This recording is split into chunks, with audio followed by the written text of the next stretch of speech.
Hello everyone, thank you for joining us today on the program Woman to Woman. I'm Adesu Walsawage. Today, we want to look at infidelity in marriage, a social menace. You and I know that infidelity means when one spouse engages in a romantic or sexual relationship outside marriage, and it is becoming very, very alarming. And some have said the economic situation in the country is one of the reasons why women engage in, extramarital affairs, infidelity. And of course, so many children are turning out not to be the children of the supposed father or husband, as the case may be. And our focus today is why it is a social menace now. When you look at it from the social menace angle, the focus shifts from just the couple to the ripple effect it has on families. It's not just what it will create or the problem to create for the couples. We're looking at the ripple effect, how it affects society at large, not just the children, everybody. All right, so we want to look at this critically this afternoon. Joining me here in the studio is Dorcas Onoge. She's a PR consultant and, of course, a team coach, and she doubles as a counselor too. Dorcas, just smile. I'm so happy to have you join us in the studio today. Thank you. Thank you. And we're expecting Favor Eniye, who is a medical practitioner and also a marriage counselor. We're waiting for her to join us via Zoom. Is Favor with us yet? Okay, we'll just wait for Favor to join us via Zoom today. So, let's look at infidelity, why it has now been labeled a social menace. Why do we see it as a social menace now? If fidelity, as it is the case is a situation whereby we're going to be focusing on the women. Yes, so whereby it's woman to woman. The day of men they come, we'll bring them. A woman decide to leave her marital and matrimonial home to consent to sexual activity outside of her marriage. And this is something that has actually affected the marriage, the husband, the children, the family members, and the society is a long chain at large. Okay. Okay, so women have said that some women do, when caught in the act, will tell you, "Na devil." Some will say, "I was pushed." Others will say, "I was deceived." There's one thing or two things that usually makes them to like go into adultery or infidelity, as the case may be. None of them ever own up to say, okay, it's because I want to do it. That's why they are doing it, right? No woman will ever come up to own up. So what do you think is the most common underlying factor driving infidelity amongst women? What do you see as the most common underlying factor that drives infidelity? We cannot really pinpoint anything as the common factors. Not even economic situation. If you say it's an economic situation, you've also seen women that their husband have provided for them everything, yet you still catch them in this infidelity thing. Maybe with somebody lower than their husband, with their cook, so it's not. I think and all of that. It's something that is an inbuilt thing. It's an inbuilt thing that money could not replace. That all the provisions of life that they need cannot replace. So they want to go and get that satisfaction outside. It's an thing that nothing else can replace it except they carry out that act that will bring disgrace to them, their family, their husband, and everybody around them. Is it as a result of lack of self-control or what? Because you just said nothing. So, but why would a woman want to? And then when it is only when she's caught that she will now say is let's take a look at it critically. If you say it's an economic crisis, we have seen people that their husband has provided for everything. Everything. Rich men the are best they can. They will tell you money is not the problem. Sometimes the women are the ones sponsoring this infidelity of a thing. So it's not a question of money. Then you will not tell me somebody because there's no money. If the person does not have that intention in her mind, she wouldn't want to see that as an option to cover up for any lapses they have in their family. Okay. All right, Favor has joined us now. Favor, what's up? Good afternoon. Welcome to Woman to Woman. Good afternoon, how's everything? I'm fine, I'm good. Good afternoon. Hello, Favor. Hello, I'm here with you. Good afternoon. Thank you so much. Thank you for joining us on the show. So I just asked Dorcas a question, that what is the most common underlying factor that triggers infidelity in our gender? What do you think is the reason? What is that most common factor that triggers infidelity amongst our gender? Sincerely, my dear sister, just like Doc said, I don't think there is any particular factor that sponsors infidelity in women. The factors are multifaceted. It can be due to lack of self-esteem. It can be due to financial issues. It can be due to a lot of things. And then some can just do it out of ignorance. Yeah. So people can go into some out of ignorance. They'll just carelessly walk into relationships that they were not prepared for. And before you say Jack, they're already in a mess.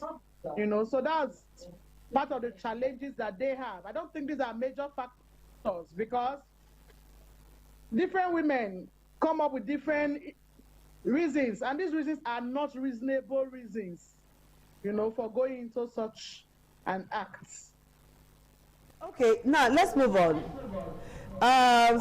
In the course of my research, some women claim that the advent of social media, the advent of dating app, all of that also contributed to the high level of infidelity that we are seeing as society, and more so, and the fact that women do it with reckless abandonment every day, and then they will run it. So let's look at how social media have influenced women, in quotes now, in the business of infidelity. Social media, social media as it may be, is just like a market where you go and buy anything. But you only find yourself in the areas of the things you want to buy. That's what social media is to me. There are a lot of things in social media. If you want to become a good person, if you want to build yourself, if you want to upskill yourself, you can get those ones from social media. And then if you want to destroy yourself, if you want to pull down yourself, if you want to render yourself useless, you can also get that from social media. So for somebody to give excuse that social media is the reason why she is involving herself in infidelity, that is a fleeting excuse, because it's a matter of choice. You choose to go to that zone you went through that you think is influencing you negatively. Nobody forced you there. It's a choice. It's a choice, just like going to the market.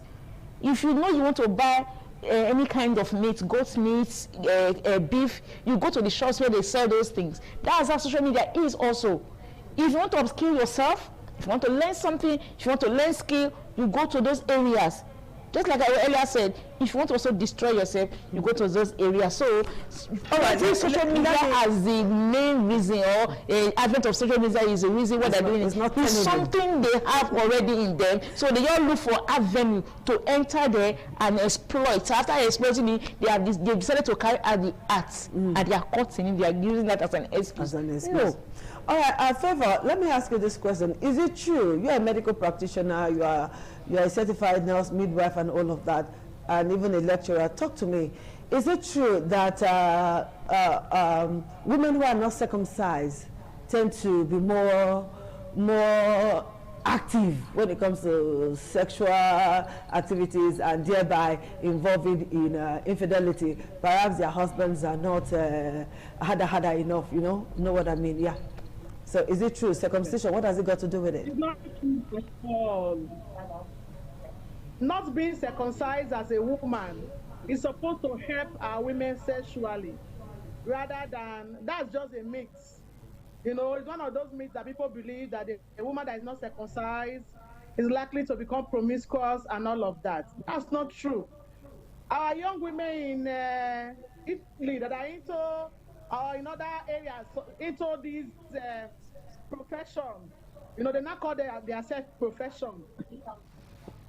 Are they not circumcised? Go do a research. So that 99% of those persons were all circumcised. So please, it's not true that lack of circumcision will make a woman promiscuous. Rather, not circumcising the woman will help her to be sexually satisfied with her partner. Okay? So, all right. That's sweet to know. So, let me ask both of you this question now. What is the impact of infidelity on society? The family, the children, everybody. What's the impact of infidelity? Let me start with Dorcas, then I'll feel the pulse of Favor. Infidelity is something that has caused a lot of problems in our society. Let's take it from the children angle. When infidelity happens like this, there's going to be a total breakdown in the marriage, which will make one partner to leave the marriage. And the children are now left with one partner. Sometimes the children are being moved from father to mother, from mother to father, and it makes the children's life to be unstable. It affects their upbringing. It affects their mental health. Because when women get themselves involved in these kind of things, they don't think about the advanced effect of what they are doing. I don't know for people, because I always believe that before you carry out any act, I always tell people, don't do things that you cannot boldly defend tomorrow. Do not get yourself involved in what you cannot boldly say, I get myself involved, then you will not be giving excuse. He says it's the devil's work. The devil is on his own. You have the mind of your own. But the children are not the ones suffering.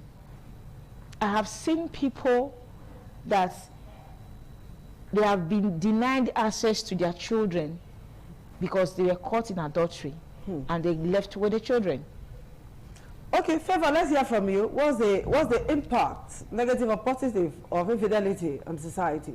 Why has it become a societal menace? It's a very big menace to our society, I must say. Infidelity can cause, societal disruption. Okay. There's going to be violence in the house when a man knows that the wife is not, the wife, once the man is aware that the wife is into some other relationship outside its marital relationship, it's going to cause family disruption. All right? Health-wise, it's going to cause challenges. Depression can set in, emotional instability, It can lead to drug addiction. All right? And also, financially, economically, it can cause financial instability. At the time where, a man is spending money, or a woman, some women spend money for the people that they are into this funny relationships with. And they start indulging in some other practices and keeping money, thereby bringing about financial instability in their homes and in the society at large. Okay. It can also result to issues of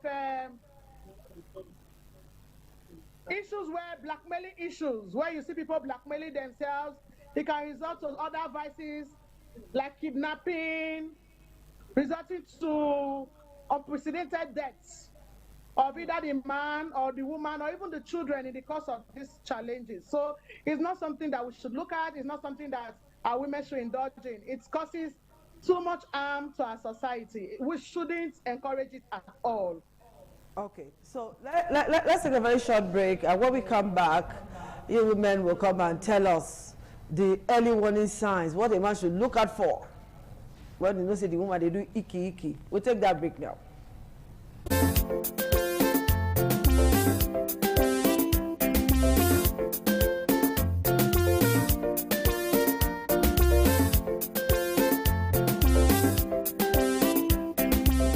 Thank you so much for joining us again on the program Woman to Woman. I'm here in the studio with Doris, while Eneye Favor is with us via online. She's with us online.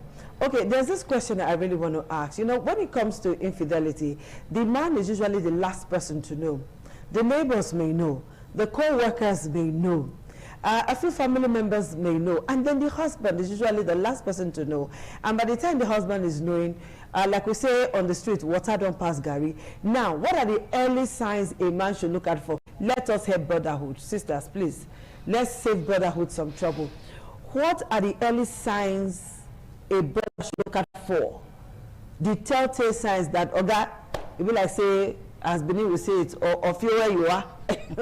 No, we need to know. Okay. What are those early signs? Well, there is no particular sign that a woman will need to look for, but though there are still some. So we cannot be pointed to say this is one of the signs, but let's say there are some of the signs that they will look out for. Because if you say there are signs the man should look out for, we've seen cases whereby the first child belongs to the man, second, third is not the man's child, and the fourth belongs to the man. So in between, she has played the game and perfected it very well. So, but there are other things that is a women put up that will give their husband hints that something is going wrong somewhere. Things like when a woman comes back, normal bedroom duties, the woman suddenly becomes too tired to perform. But you know, a woman can naturally be tired. Though. Yes. Woman feel tired. If it's that one, woman can tire. Of course. But when the excuse is becoming unbecoming, 1 month, 2 months, 3 months, 4 months, 5 months, you should know that something is wrong somewhere, because I've seen somebody that has said that over like a year or so, the wife does not allow him to touch her.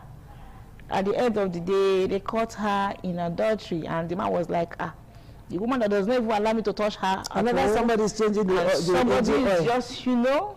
So that's why I say sometimes that one is one of the signs. Okay. You know. So you say that the man suddenly becomes irritative to the woman. The woman suddenly, every excuse, look at the way you are dressing, I don't like the way you are dressing, any little thing the man does become irritative to her. Okay. Then you should know that somebody is giving her attention elsewhere. So she's just looking for a way to push you aside, a way to ensure that you get angry at her and leave her alone, so that she can continue with whatever thing that she's doing. So there are a lot of things that... okay, let me ask Favor. Now, Favor, what do you think can be done to prevent all of this we're talking about? What do you think we can do to prevent infidelity? You are a woman of God, you are a church woman and all of that, and a medical person and a marriage counselor. I beg, when they come to you as a marriage counselor to say, CEO, what advice do you give to like curb infidelity, and can it be curbed? Can it be curbed? Doctor has just said that it's an inbuilt thing. It's like a follow-come for the woman. So can it be curbed?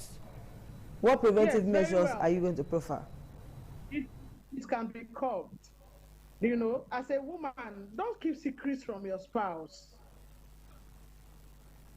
Good communication line between spouses can help in a lot of ways to curb infidelity in marriages. Some women innocently will walk into a trap. Maybe in the office environment, there's a male counterpart that's just all over her. If she keeps giving updates of, oh, my colleague in the office today did this, my colleague in the office today did that, the husband will be able, as a man, will be able to read in between the line quickly and then tell her what to do to, you know, prevent passing or breaking the borderline. Are you Sometimes sure the husband our can women take the need to truth? learn where to draw the line. Some people don't know how to draw the line with opposite sex, especially when they are married. That's another big problem that our women have. Outside, whether inside the church, inside the mosque, you know, this infidelity thing is everywhere, in the offices, in our environment. The biggest challenge that our women have is they don't know when to draw the line. When they have good communication lines with their spouses, they are able to draw the line and then wave away some of these things. Then men, try and be there for your spouses. Be emotionally there for your spouses. It's not enough to just drop money and move away. No. What does your wife think? What is your spouse thinking? What does she feel? How does she see things? You know, if you respect your spouse as a man and you give her a place she's dignified in your home, it will be really very difficult for another man to come into your home or come into our life when you are still alive and you are not dead. So please and please, it's something that we can actually curb in the society. And for a woman, if you discover that you're beginning to have emotional detachment from your husband, you not prefer the company of another male person, there's a problem. That's already a danger sign. Don't give it, as you continue to fuel it. Before you say Jack, that woman has fallen. So these are danger signs that the woman should watch out for. If everything you think about is now one Mr. Somebody somewhere, in place of your husband, there's a problem, start watching it. Open up to your spouse, talk about some of these things. And, you know, in a short way, then seek counsel. Seek counsel. If you cannot open up to your spouse, there's somebody that you can trust, you know, that you can relate with. And that will counsel you and help you out of that particular predicament. Then stay away. Stay away from anybody that, you know, triggers your emotion. All right, Favor, thank you so much. Thank you, Favor. So from what both ladies have said, woman, the ball is in your court. Husband, give your wife money. Pay your wife compliments. Validate your wife. Make your wife the center of your world and all of that. But not be so not talk. Yes. Make your wife your everything. And woman, learn to confide in your husband. When you see that man, a beautiful woman, men must hit on you. But what if he's the woman? Men must hit on you. Know how to draw the borderline. And time is not our friend. If not, we would have talked about women hitting on the men. Women looking for the men that are not looking for them. All right. But the bottom line is this: infidelity destroys a whole lot. Your children, your family, your neighbors, society. Everybody around you. You make society so unbearable for the rest of us.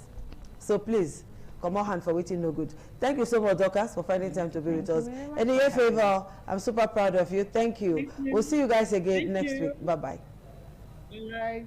Thank you, everyone.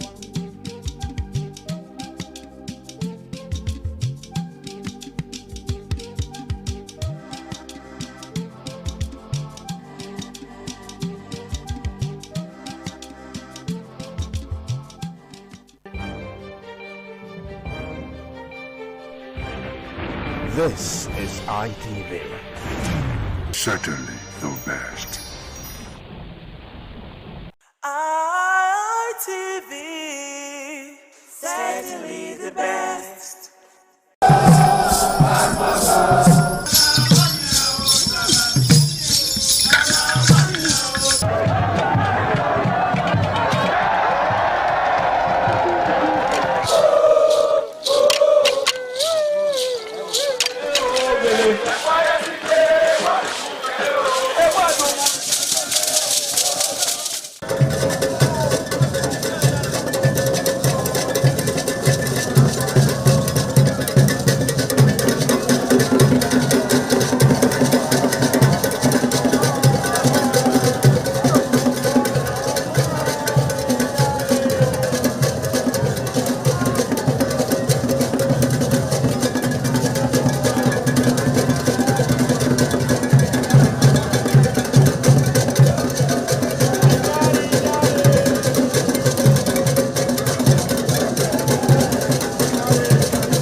Ọ̀dàyè aṣáájú ẹ̀ abẹ́rẹ́ sọ́pẹ́ ẹ̀.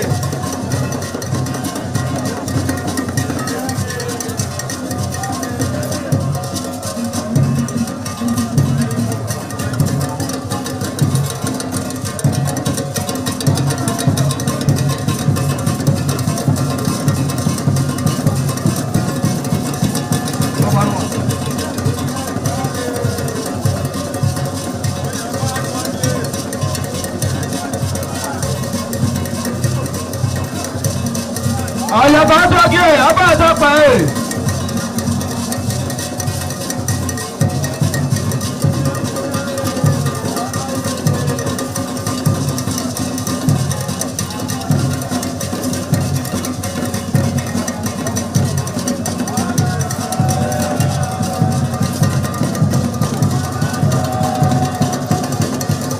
Ọ̀dàyè aṣáájú ẹ̀ abẹ́rẹ́ sọ́pẹ́ ẹ̀.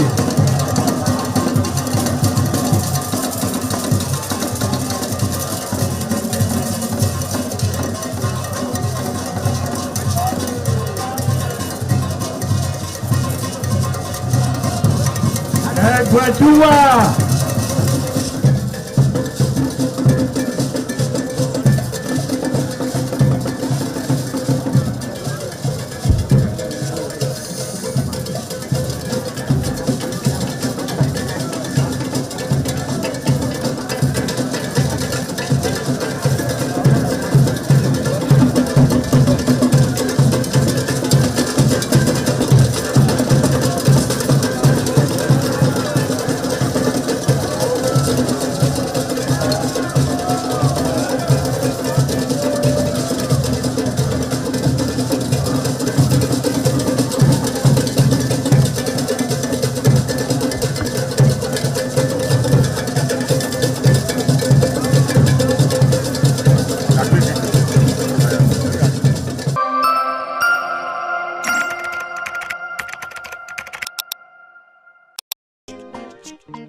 Paternity fraud is the intentional misrepresentation of a child's biological father. This deception can have profound emotional, financial, and legal consequences for the man who was misled into believing he is the biological parent, the mother, and the child involved. It's one form of misattributed paternity or paternal discrepancy. Specifically, paternity fraud is the intentional misidentification of a child's biological father. Paternity fraud is distinct from other unintentional misattribution which may arise from simple error, an accident such as mix-up during fertility treatment or a sexual assault. Paternity fraud is a significant and growing concern in Nigeria, driven by societal pressures, infidelity, and increasing accessibility of DNA testing. Recent reports from DNA testing centers suggest that approximately 1 in 4 men who seek paternity tests discover they are not the biological fathers of their presumed children. Paternity fraud is a situation where a woman misleads or deceives a man into believing and accepting he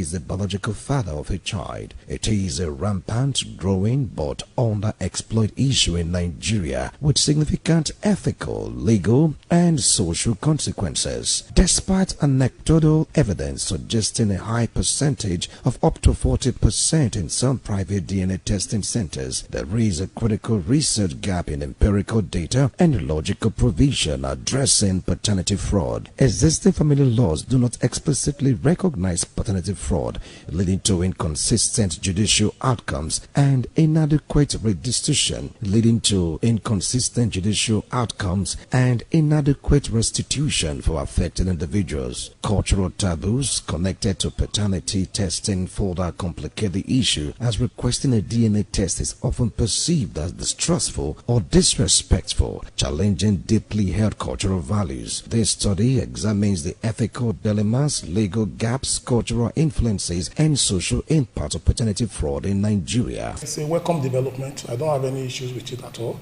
People don't just wake up and demand for DNA tests. It is based on circumstances and issues around relationship and trust. And that is why you see people coming up to say they want to be sure. We've had a whole lot of issues around paternity, both from the male angle and from the female angle. So we've had issues. And the only way you can draw finality or conclusion to it is when you ask for a DNA test. Now, the good thing about DNA test is that it is either 99% or 0%. So it's very easy to know that this is my child and this is not my child. Very easy. And I want to say that for me, I don't have any issues, I don't have any problem. I encourage it, particularly when there are doubts around the issue of birth. I don't see any reason if there are circumstances and you are demanding for paternity test. If there are no issues, then why are you afraid of it? You shouldn't be afraid when you know your hands are clean. So on the issue of breakages of marriages, of course it will happen. If it happened that it's negative, or it's positive, I mean, and it happened that your suspicions are correct, certainly it will lead to either divorce or separation, basically. I don't think that is a social problem at all, but it will also give you rest of mind to say, yes, either this is my child or not. We must begin to live faithfully with each other. I think that is it. If you know you are not faithful, also you should also know that you can be cut out. Basically, that there is a way we can identify and find out if you were faithful in your marriage. And all these things leads to succession as well, property rights and succession rights. So it is not just only paternity issues.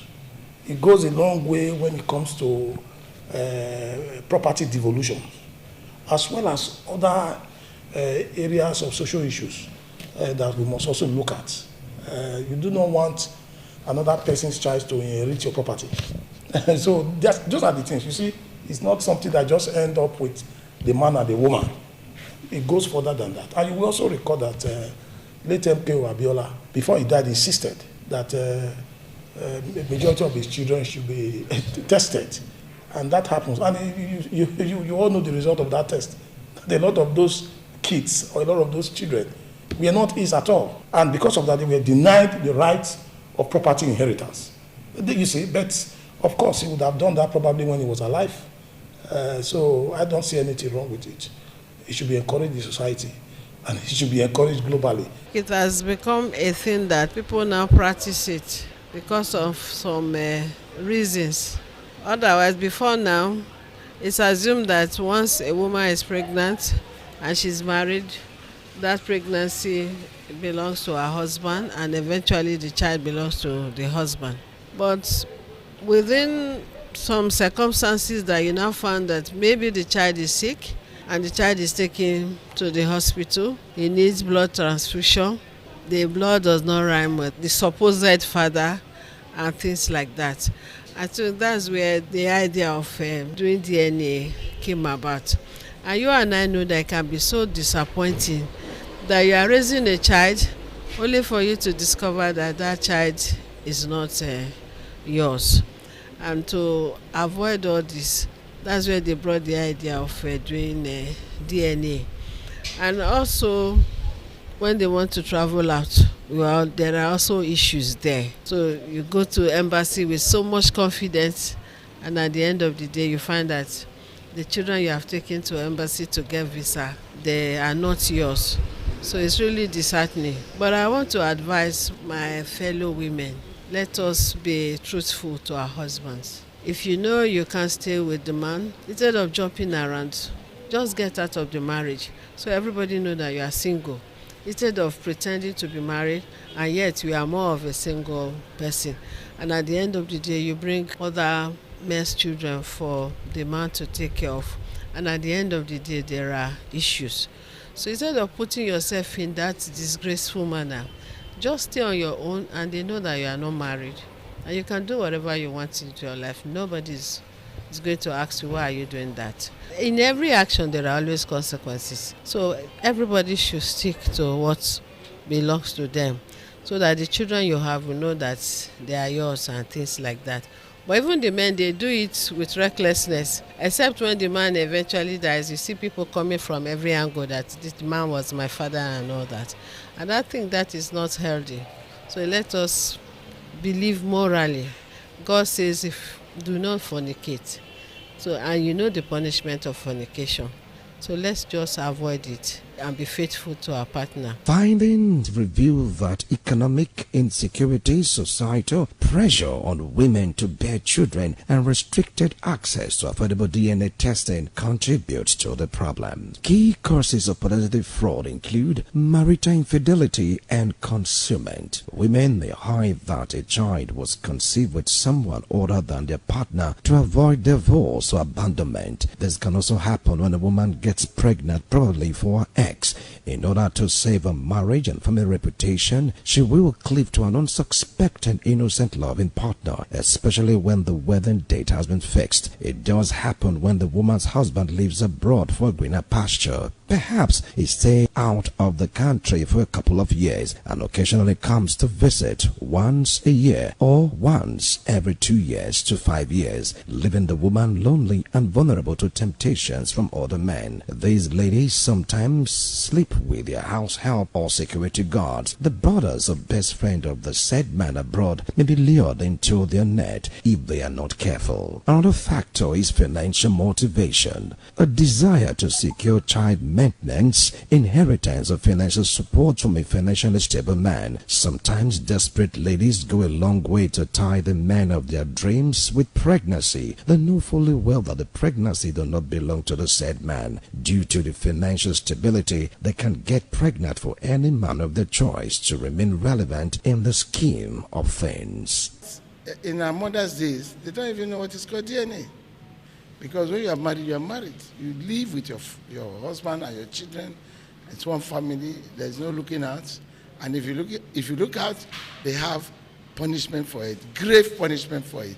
So that was like a standard control that our parents used to sustain friendship in marriage, to sustain respect in marriage, and to sustain oneness in marriage. But these days, it's so unfortunate that young people no more take marriage very seriously, no more take relationship very seriously. They no more take oneness of the family very seriously. And all our culture and traditional effects of such misbehavior is no more in practice. So the best option is to go for DNA. And now we show anything that is not made by God may not be 100% correct. That is the truth about life. Anything that is not made by God is not 100% correct. So even the DNA, how we show is 100% correct.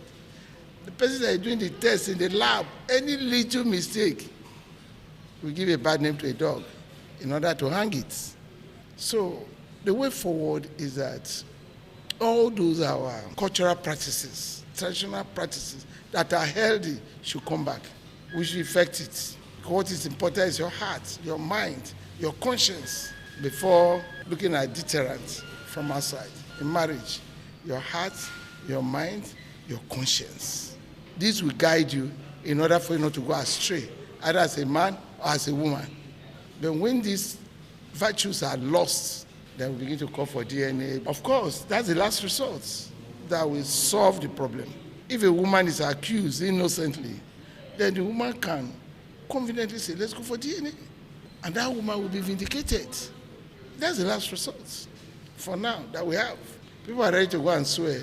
Even if you say go and swear, people are ready to go and swear. After swear, they go and do other things to counter this swear. If it is done sincerely, it brings sanity to preserve marital vow. And at the same time, if a man and a woman knows at the end of their journey, something will come suddenly like this, everybody will check each of ourselves.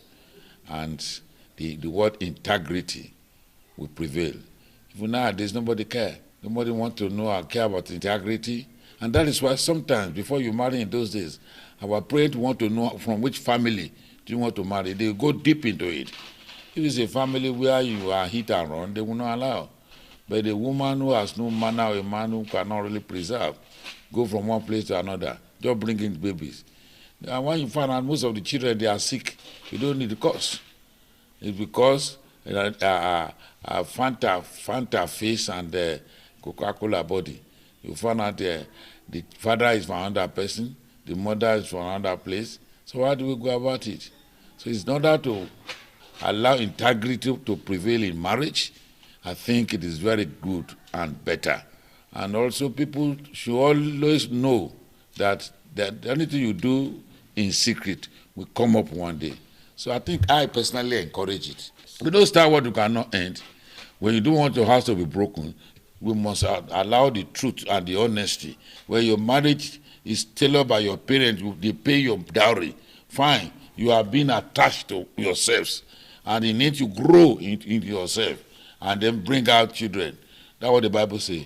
But the child you want to bring out, or children, are they from one source? They are not corn that you grown up under. So we pray that no broken home. But if the house is broken, you want to find out why. If you mess up your bed, how do you want to lie in it?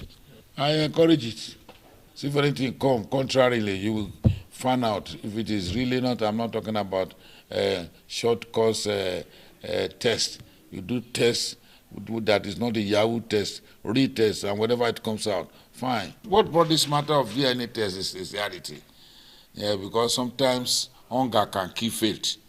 At the time that there is hunger in the land, a stupid person can just come and dash current of pounds or dollars, then you fall off, you derail like trail.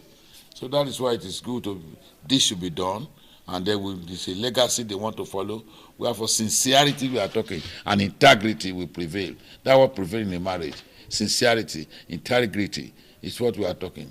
Now when you have this, you may not bother, but when, in order to be properly sure, go ahead doing it, so that you have rest assured, peradventure anything happens. Social stigma and pressure, fear of stigma, pressure to produce children, or pressure from family to have a father figure present. In Nigeria today, some ladies, in order to save their marriage, go extra mile to bear children for their partners, sometimes due to cultural pressure of having a male child or just to have children. Some religious women sleep around with the heads of a religious organization to bear children. Some ordained pastors and imams, traditional worshippers, some working class women get intimate with their colleagues in their places of work just to have children or male child in order to save their marriages. I am fully in support of that. In terms of this, our modern living, why I really say I support it is that a whole lot of men have trained children for other people, being that they don't even know if they are the actual fathers of the children. The kind of lifestyle most of our ladies live these days, I will encourage that the government should make it reasonably affordable for every man or every child to have his DNA done. The reason for me, again, is that if you know the DNA of your child or you know the paternity test of a child, it gives you an in-depth responsibility for you to cater and do what you expect to do for that particular child all through life. But when you don't do it, or when you are not able to do it, when you start seeing some traces of abnormal character emerging from a child, you start imagining, what is this one coming from? And when these things keep happening like this, you see that you will lose trust. And at the end of the day, the psychological effect is enormous. it can even derail the entire system of the man or the family. So that is just one of it. We also know that it has so much negative effect in doing it, because sometimes there are certain stories that don't need to be told in the course of living. So I will say that we have some things. Some people can manage a family. They may have some maybe limitations in terms of their production and all that from the men, and the woman tries to go out of her way to balance the entire house. And when she goes out of that way and gets the house balanced, perhaps bringing the child or something like that, and then the man eventually find out that this is not my child, it derails the man. For me, sometimes we allow it slide, but majorly it is better we call a spade, we iron things out and make things work. Let the man know if he's adopting, let him know he's adopting. If he's not adopting, let him know the state he is. I will stand with that. But that doesn't deter us from telling us that sometimes certain things have to be kept quiet for peace to reign, for the entire community to be at peace. Marriage is built on trust. And when you talk about DNA is like a breakdown of trust. When there's no breakdown of trust, DNA won't come. The reason why DNA cannot be ruled out, because you are living with human beings. You cannot also rule out the issue of trust and distrust. So it is there to clear doubt. So DNA naturally should not be compulsory for everybody. DNA test should not be compulsory for everybody. It should not be optional. When there are issues of doubt, then DNA cannot clear that doubt of paternity questions. So the point I'm making is that DNA came to solve a particular situation where people had doubt on the paternity position of their kids. And we find out from results that most time the DNA prove 99.9% no paternity. So we have also found out that DNA comes out to say that paternity correct. So the point I'm making is that DNA should not be made compulsory by government. DNA should be the last resort to clear doubt when there are issues of trust. It's very important. Okay, so that's the reason why we encourage couple. This extramarital activity can actually lead to this issue of doubt. When there is trust in marriage, you've married your wife, you have cohabited and begin to raise children, the issue of DNA would never come up. Yes, but when there are this issue of cohabiting extramarital activities, you will discover that when there are issues, that will come in. Secondly, we have seen that, a child is sick, come and donate blood. And at the end of the day, the blood is not matching. What do we do? Then those are questions of that. So we have also seen situations. This guy was sick. The child, 5 years old, took the child to the hospital. The father was to donate blood. They tested the blood is not matching. It was questioning. And after the shout and all of what that comes through all of that, the woman also did a DNA and discovered that it was not also her. And when they now went back to where they discovered there was mistake from when the child was given birth to, they had mistakenly exchanged that child. And because the woman knew herself, the woman insisted and went through all the rigorous, and they were able to find those people who they gave birth same time in that same facility, and they find her own child. So the DNA naturally cannot be ruled out. There are issues of doubt that it has come to solve. So this is my position. Number one, it cannot now be a must that you just have your child, you go and do DNA. No, it will create doubt when such an accusation against the wife. After the result, such marriage can no longer be as it used to be, because there's already doubt, there's already breakdown of trust, and one of the power of marriage is trust. So we must ensure that this trust base is kept.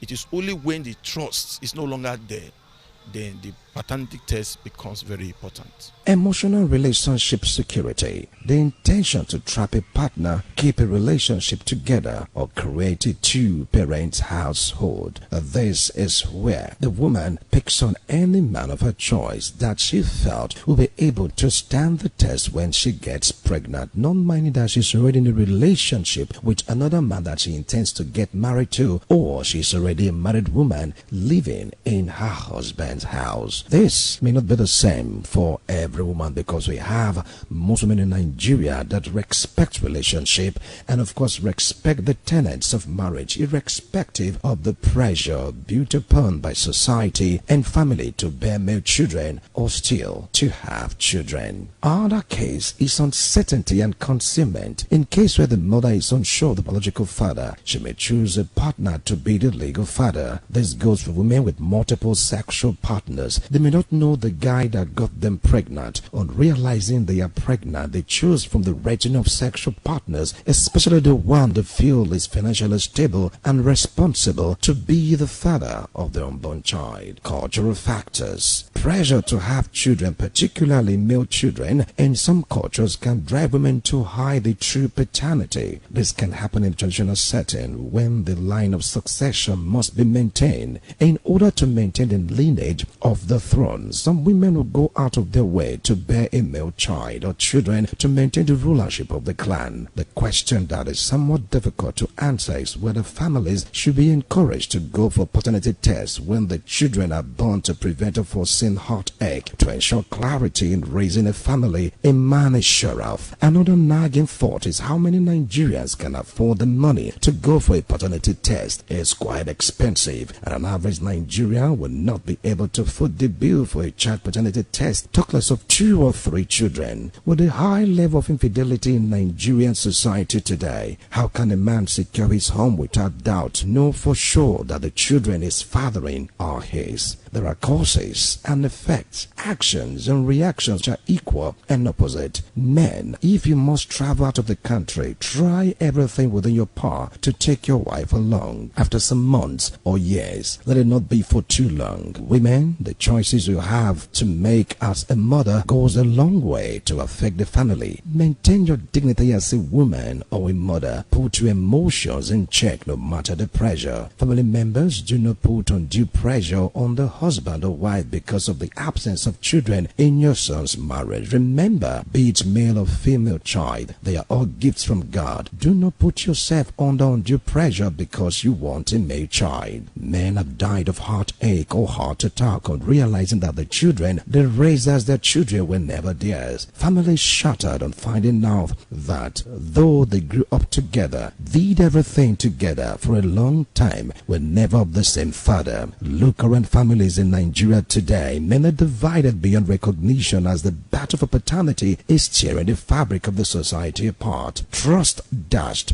love thrown out of the window, husbands and wives of dagger drawn, children confused on how to relate with the man they once called father. In all of this commotion, some men do not mind if the kid is theirs as long as they were the ones that the child gets to call father. Men have died of heartache or heart attack on realizing that the children they raised as their children were never theirs. Families shattered on finding out that though they grew up together, did everything together for a long time, were never of the same father. Look around families in Nigeria today. Men are divided beyond recognition as the battle for paternity is tearing the fabric of the society apart.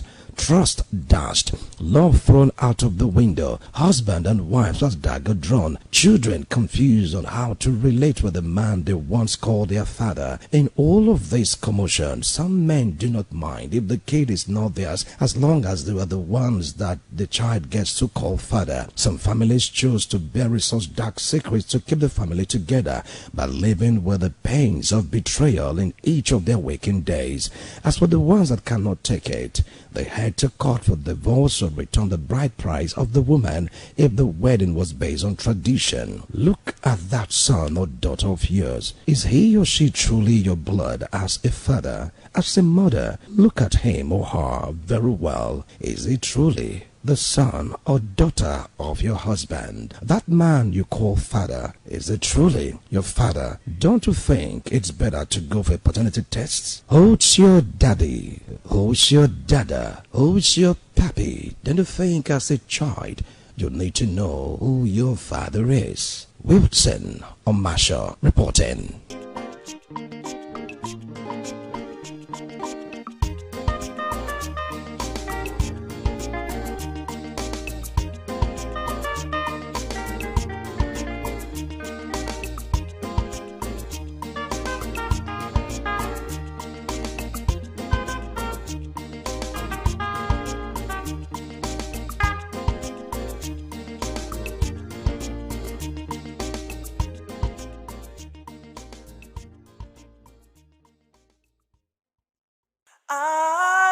ITV, certainly the best.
ITV, certainly the best.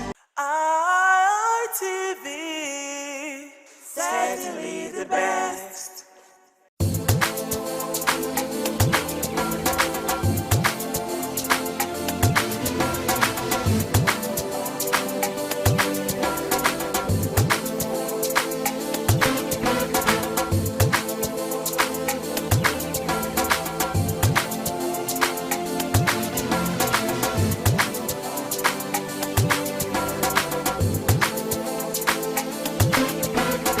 Welcome to Market Survey, your weekly guide to the pulse of trade here in Benin City. On this edition of Market Survey, we're taking a closer look to the cost of fresh tomatoes and pepper here in the market.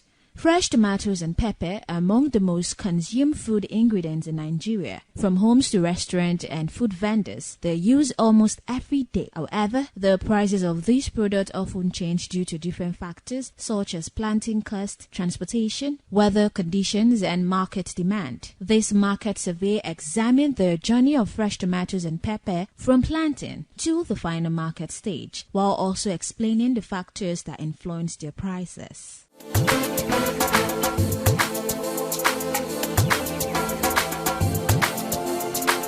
The production process begins at the farm. Farmers first prepare the land by clearing grasses and creating planting beds suitable for tomatoes and pepper cultivation. At this stage, money is spent on land preparation, labor, seeds, fertilizers and pesticides. Improved seeds are often more expensive, but they produce better yield and healthier crops. After planting, farmers regularly water the crops and protect them from pests and diseases. Tomatoes and pepper are delicate crops that require proper care and favorable weather conditions. During this period, farmers spend additional money on irrigation, fertilizers, chemical and labor. If pests, flooding and excessive heat affect the crop, production reduces, leading to lower supply and higher market prices. Tomatoes usually mature within 2 to 3 months, while pepper may take slightly longer depending on the variety. Once the crops are ripe, harvesting begins. Laborers are hired to carefully pick and sort the fresh produce. Farmers then package tomatoes and pepper into baskets, bags, or crates for transportation. Transportation plays a major role in determining market prices. Most tomatoes and pepper sold in urban markets are transported from farming regions to cities. Poor road condition, Fuel prices, vehicle maintenance and transportation fees increase the overall cost. Since tomatoes are highly perishable, spoilage during transportation also affects supply and rises prices in the market. At the wholesale market, traders purchase the produce in large quantities from farmers or transporters. Prices at this stage depend on the season, availability, and demand. During the raining season, tomatoes and pepper may become scarce because heavy rainfall damages farm and affects transportation. This usually leads to higher prices. During harvest period, supply increases, causing price to reduce. Retail sellers then buy smaller quantities from wholesalers and sell directly to consumers in local markets. Retail prices are usually higher because sellers add transportation costs, market taxes, shop rent, and profit margins. In some cases, prices may change daily depending on demand and product freshness.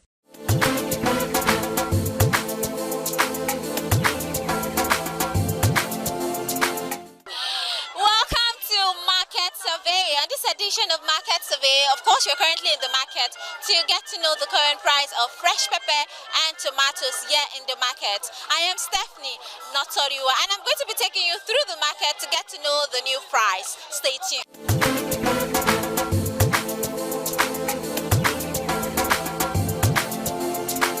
1 way too fine with the band 50, 40, 35. Now 120, 150. 80, the smallest basket, 80,000. Now we take the buy pepper now. They take the bring am. People where they sell pepper, where they bring am come for a village. If they carry and come, also go carry am. They'll go the bag am for inside their shade. Come they sell out for us. You know they let us decide again. 1 naira we not they see for pepper again. Benin people where will see carry and come, they'll see carry am for their hand. Say now then I be the people where they sell am for them. Until you hear me, they'll go carry am, they'll carry the pepper, they'll go hide them, they'll go rebag am for inside small bag. They'll come, they sell am 50,000, 40,000, 45,000. You know they let us. Now that kind of market, now we want to live, we not feel live. You don't see my attention, and pepper not there. Tomatoes, it's too dear. Everything too dear. Garina don't go up. Rice go up. These tomatoes now with the seller, with the buy at 30,000 before. Now 120,000. With the best small kodo 26,000, 27,000. That's it's small. When I let 2 rubber, I did the see for that one. After you hear me. Now I let answer with the buy before they don't change them. So this one where you shade for you. So how much they shade? Yes, I tell banana I've said this one 2,000. This one 1,000. You know see. If they price this one 1,500 now, if you give them, because the money we are taking by too big. That means 500 and tomatoes not there. If you want share 500, at this small one now, take the share for 500. Good morning. How the market? We thank God. Mama, how tomatoes be for market? It don't come down. But we never come down. They buy 90, 100, 120, 70. What about pepper? Pepper now that one just worse pass, over worse. How much are they carrying for basket? Pepper bag. Okay, bag. Yeah. I know they carry bag nice more they buy. Then they buy 100, 120, some 80 for small bag. So all this rubber way there, now how much do they shade them? Rubber tomatoes. Yes. Rubber they say 7,000, they say 6,000. So you know they shade 500 around. If I see small one, I'll shade 500. 500 go small, 1,000. 500 small one. So now, if you want me the price of basket for tomatoes come down, like how much if you say me that they sell them? Like 40, 30. What about pepper? Pepper like 40, 50. So transport now still they affect the price? It be like so. It go affect them. Transport took us. Yeah. Where person they go 300 before now, 700, 800. It joined the costs, the transport. Thank you, Mama. Though, let's see. How tomatoes before market now? Tomatoes go now the season when they dear. They don't buy the do and say make it dear or cheap. Now the season get time when they dear, get time when they cheap. So how much until they carry basket for tomatoes now? Well, like last week, we carry basket 100, 120. But now we are now buying 60. 55 now. So that's how we be saying not a deal like this. How much until they carry the basket? That way they shorter. Sometimes 25,000, 30, we even buy 15,000. Money for motor, they know they see. That time they will all pack and come anyhow. But now, if you look for it now, for the dear, as they see they sell it like this now, only God know whether they see the money. Because as we see they sell for market now, they don't they buy. They say it too dear. What about fresh pepper? Fresh pepper still joining. Fresh pepper, that one was pass. That one they dear, but I don't they sell pepper. You still go meet people when see they sell pepper. So these tomatoes now, different type and different price. No, now Zaria. They come from Zaria, Gadawa, Jos. Okay. So Jos now they use a small basket till they bring them. That one they find where they dear. All this are when they see so na Zaria. So that's how it be. Thank you, Mama.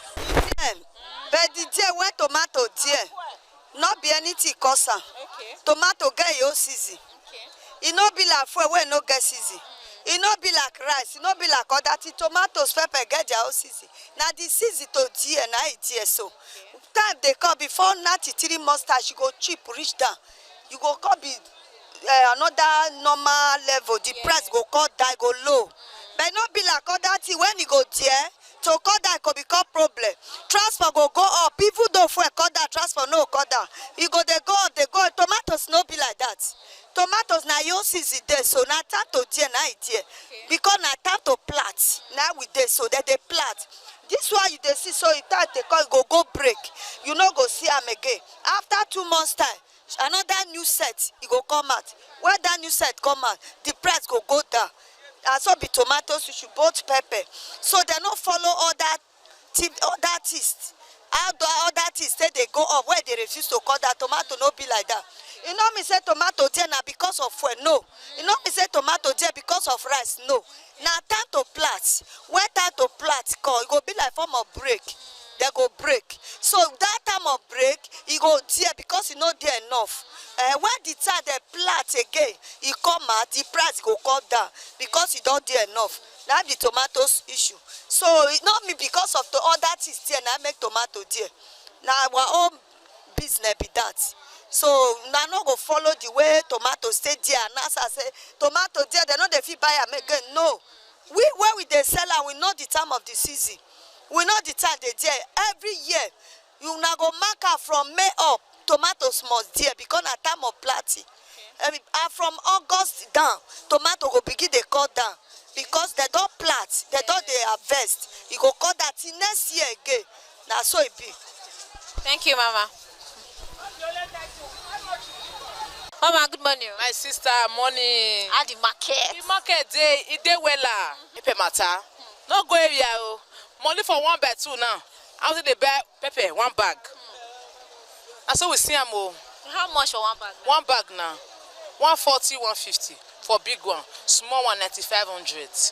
What about tomatoes? No, na pepper they say. Okay, na pepper. Na they say. So na pepper na the season now we dey. So I mean, na the season we supposed to dey. Na the season we supposed to dey. Now we dey. Okay. Maybe by June, July now it go start to the cheap way. So when it dey cheap, how much they say they carry back? The time when they cheap now, they carry back 50, 60. That was about January, February. The price is see better pass as it be so. Now so we see the matter. So if you dey shade now, how much be the lowest way you dey shade? Now 500 now. 500, not the lowest why the shade.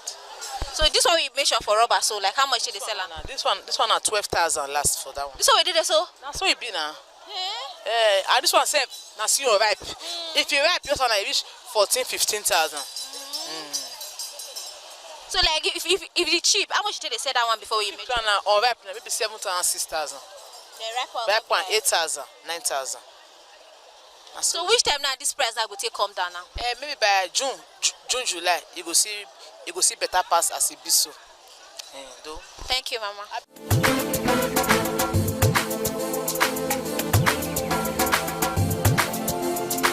In conclusion, the price of fresh tomatoes and pepper is influenced by several stages, beginning from planting and ending at the market. Cost of farming materials, labor, transportation, weather conditions, spoilage, and market demand all contribute to the final selling price. Understanding these factors help consumers and traders to better understand why prices change frequently in the market. The market survey carried out on fresh tomatoes and peppers shows that the price of tomatoes is currently on the high side because it is not fully in its season. During the survey, many traders explained that the supply of fresh tomatoes coming into the market is lower than usual, which has caused prices to increase. Since tomatoes are highly seasonal crops, their availability changes at different times of the year. At the moment, farmers are producing fewer tomatoes because weather conditions are not favorable for large-scale production. Excessive rainfall, heat, pests, and plant diseases have affected many farms, reducing the quantity harvested. As a result, fewer baskets and crates of tomatoes are supplied to the market daily. When supply becomes low and demand remains high, the market price automatically increases. The survey also revealed that transportation costs are contributing to high price of tomatoes. Most tomatoes sold in urban markets are transported from northern farming regions to cities and local market. Due to the high fuel prices, bad roads, and vehicle maintenance costs, transporters charge more to move the produce. Traders then add these extra costs to the final selling price.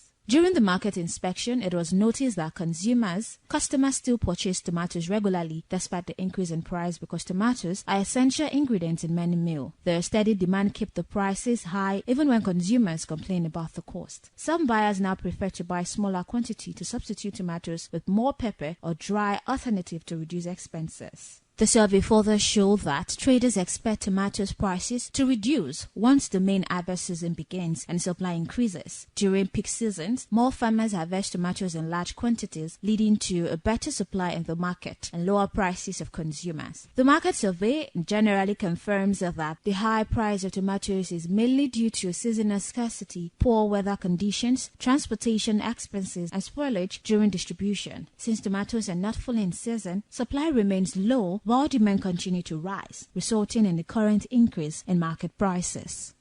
With that, we've come to the end of today's edition on Market Survey, and we've got to understand that the current price of fresh pepper and tomatoes here in the market is a bit on the high side because it is not in its season. And we also get to understand that most of the prices have been influenced by the hike in transportation and the hike in fuel prices. With that, we've come to the end of Market Survey. I am Stephanie Notoriwa, thanking you so much for staying tuned.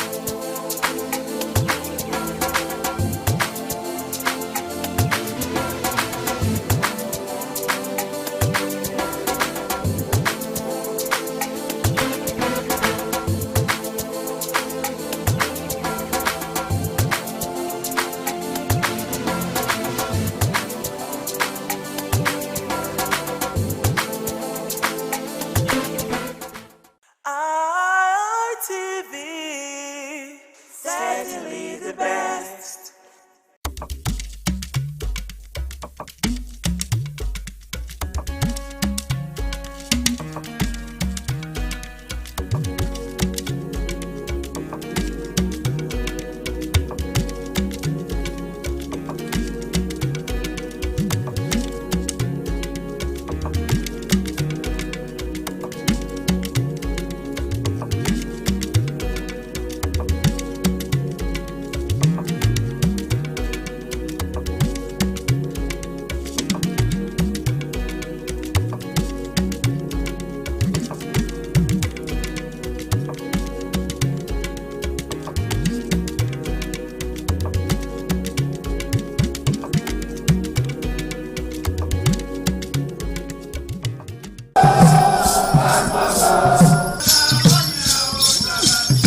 What does one do with a bunch of memories?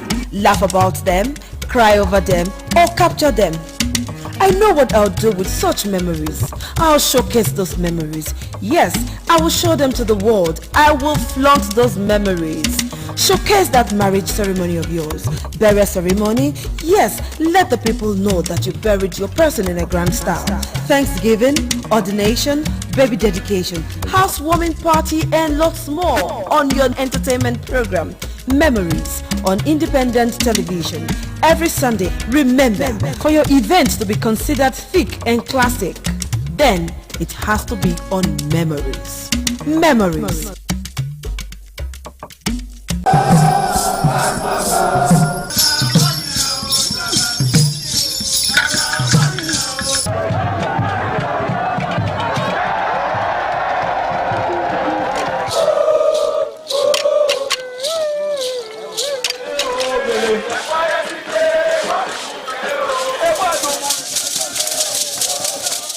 Omonoba Nedu Ukwakolopolo, Ewai II, Oba of Benin, stepped out majestically with loud crowd to perform the Soton rites of his late mother, Queen Mother Ioba Omoni Ikoyeme, Ioba Ewai II, who departed this world 49 years ago.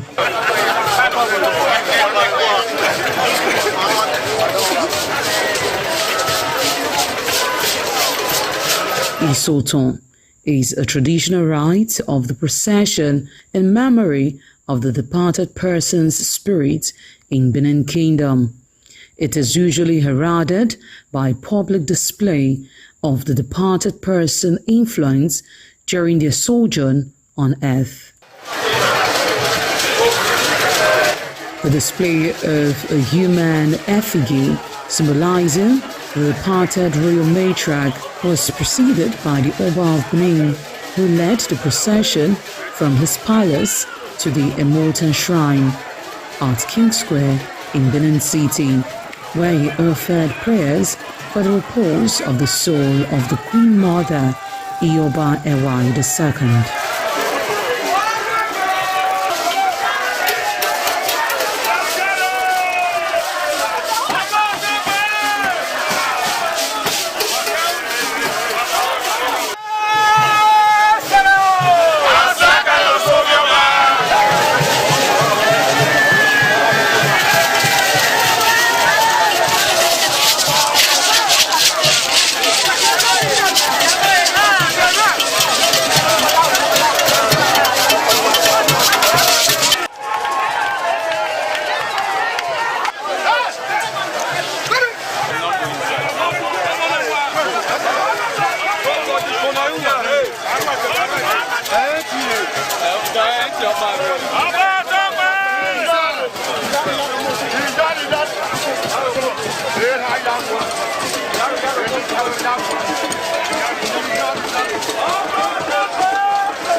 Thereafter, a priest assigned to the Emotan Shrine offered Oba Ewai II items for Isoton on behalf of his family.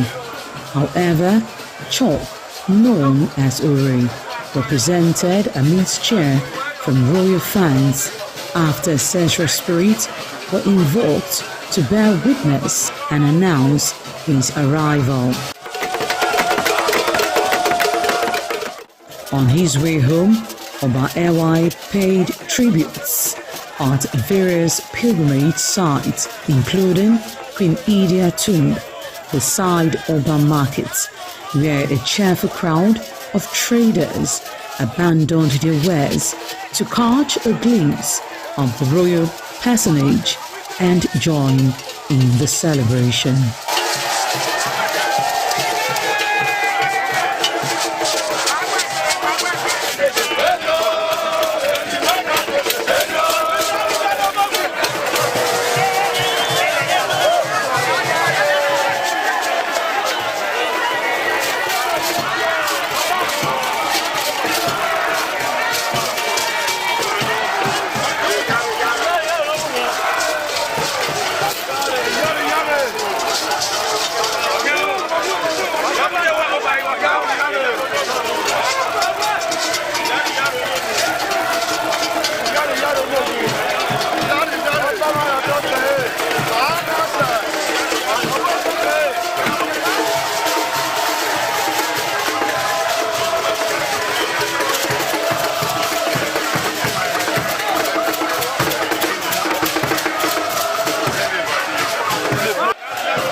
ITV, certainly the best.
ITV, certainly the best.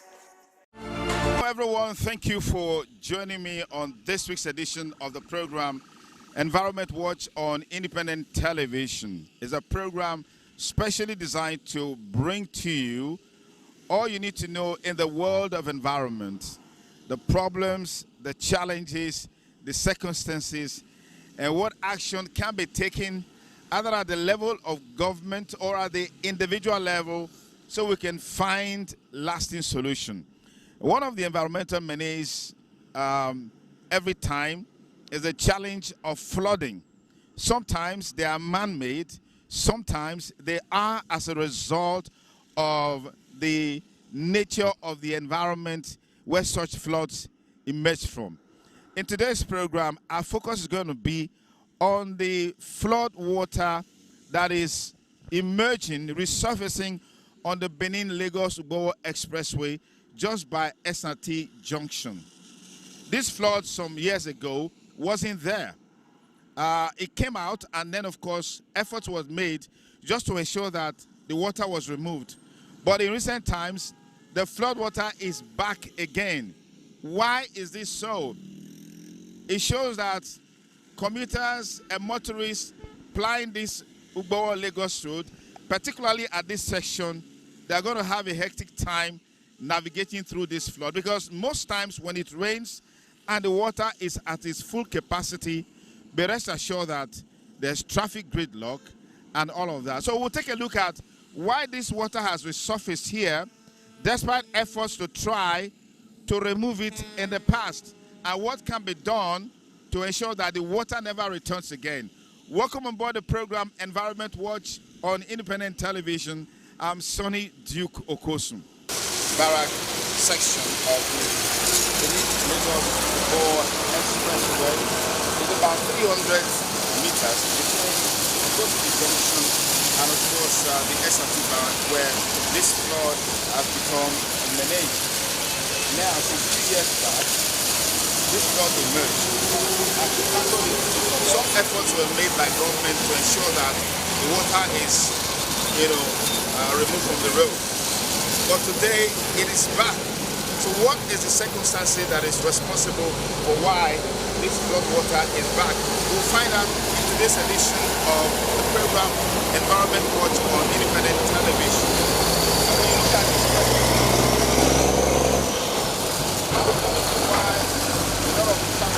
occurs in this place is because of the flood water. People just want to be sure that they can pass through this flood. And most people, when the flood is come, what you have is that at the end of the day, the fire people go one way just to avoid the flood water. And ultimately, it breaks the back with them. Now, if you look at this right here, you can see the level the water gets up to this point. The water gets to this point when it goes to the speed of it. And for vehicles like this truck that you're seeing, yes, it can bulldoze its way up to, because it's high. But for smaller vehicles that don't have that capacity, you rest assured that will be submerged in the flood. And at the end of the day, you have to go to the mechanic But let's find out from the people here how this problem has been and how they've been surviving just to ensure that they live their life normally, even with this flood being area known as Ayo Idiage Street here at Ewomori, when we have this flood challenge. As you can see on this stretch of road, there's been an embankment here. This embankment was deliberately created by the community to ensure that the flood water doesn't get into this community. Alright, so this to cut off from the flood water. But you see, with this kind of scenario, the water really doesn't have the means to flow into this water because the communities, they have created an embankment with the concrete just to ensure that their vehicles are safe, their houses are safe, and everything here is safe. So you want to ask the question, with this kind of embankment, where will the flood water go to? That's why they say water will always find its level. The water can't get into this community because to this street because apparently there are no drains, and then the community have also the residents of this street, they've carefully ensured that the water can flow into this street, because if it does, that means they can't come out. That means their vehicles will be affected and their houses will be affected. So now you understand why this flood will be a permanent thing here, except something is done by government to address it. Flood problem. The road, they let us, they even they pass if it's more in your shower. So even this area, everywhere just full up for water, everywhere go cover. And the thing they cause a lot of accidents because if the road don't blow like this, they'll come they pass one way. The other last 2 weeks, they kill Waboki for that 1 way. So many accidents. The thing that because so many accidents here. Even wherever they say along the road here, the thing that affect us. Even why they say now, I know they feel stay again because the water they affect us there. So it's not easy for us here. Okay, but on this place now they use they block the water. May not they enter this street. How you see her? This thing already there since years ago. But I'm not sure say even like in our front here, they for block something. Okay. So that place where water they pass, get one go where water they pass, the water come block, something come block her. So now I made the water come they food the road. If it's small rain, just shower like this, you're not gonna know here again. So what do you want the government do? May they help us if there is anything they can do. At least to China the water goes somewhere else or to dig something. Because the thing really affects us. But they dig somewhere for there before where the water there. All those soldiers block them. Oh, soldiers block them? Yes, they block their own side there. So the water now you know get where they go. Now just road here, now the water there. Oh, there. Okay. So because when the water will fill up here, you now pass here to the barrack side. Yeah. And that place will fill up. Yeah. So because of that, the barrack people now used to complain. They have to come and block it. Okay. So that since they block it now, the water cannot flow to the other side. Okay. So the water will store along the road here. So that's the problem we're having here. So we are begging if the government can come and help us, if they can open the whole back. And what the soldiers are saying now, if government can come and open that place and drain all the sand away so that they have enough space, so that the water will store, or build another one there. Apart that, they will not allow the water to pass through here. So which means the pond that was created there is filled up because of silt and sand. Yes. So that's why the water cannot have space to enter. Yes. So when that place now will feed up, the water will go to barrack and we fund their fence. So because of that, they said they will no longer allow the water to flow to the barrack again. So they have to come and block it here. Okay, how is this flood water problem? How is it affecting business here? Because I can see this is a wood market. It's affecting us so much, because you can see a motor cannot enter through the entrance here. Look at our place. 3 days ago, we bought 2 trips of sand so that the fence will not fall. Because when there is a lot of erosion here, the vehicle can no longer enter here. So we are just living here by grace. So it's only, you can see that our place now is empty because vehicle cannot enter from the entrance because of the water. So I don't know.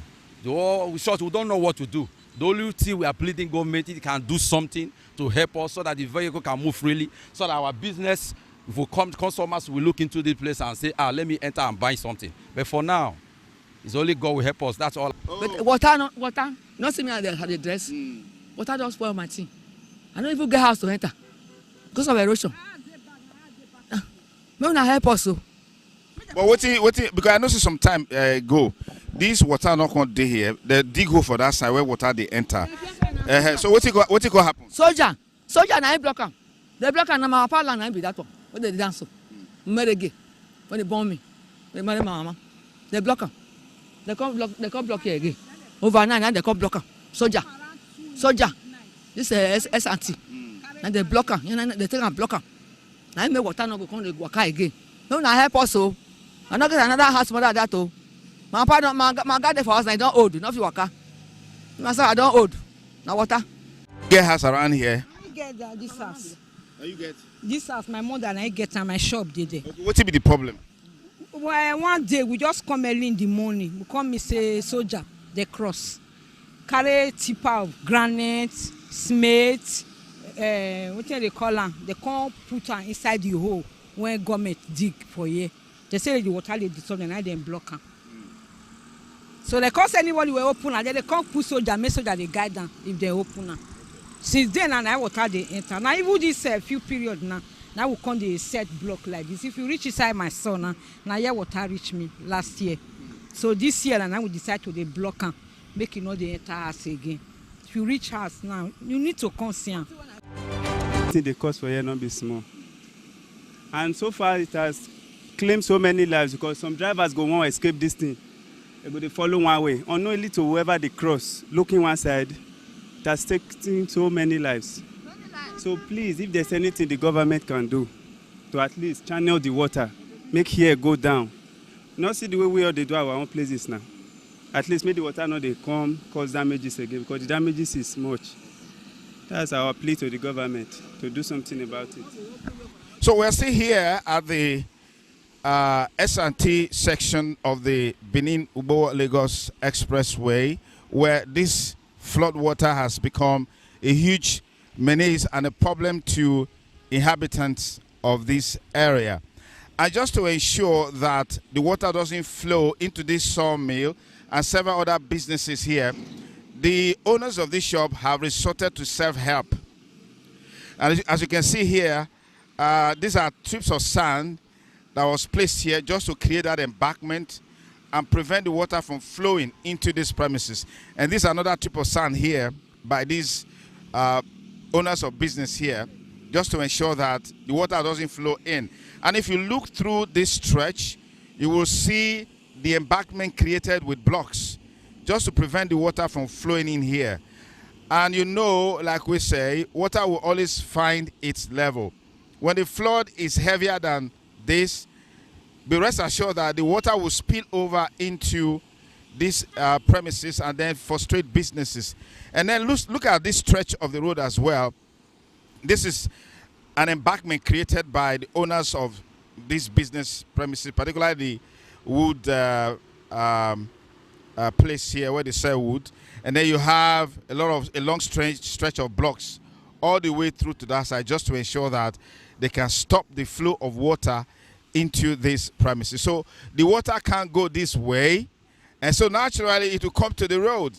And when it comes to the road, commuters will be affected, businessmen will be affected, vehicles will be affected, everyone will be affected. So we've got to have a way around finding a permanent solution to this flood water. But let's take some more interviews from some of the business owners or shop owners in this area, how this challenge is affecting them and what government can do to salvage it. Please come along.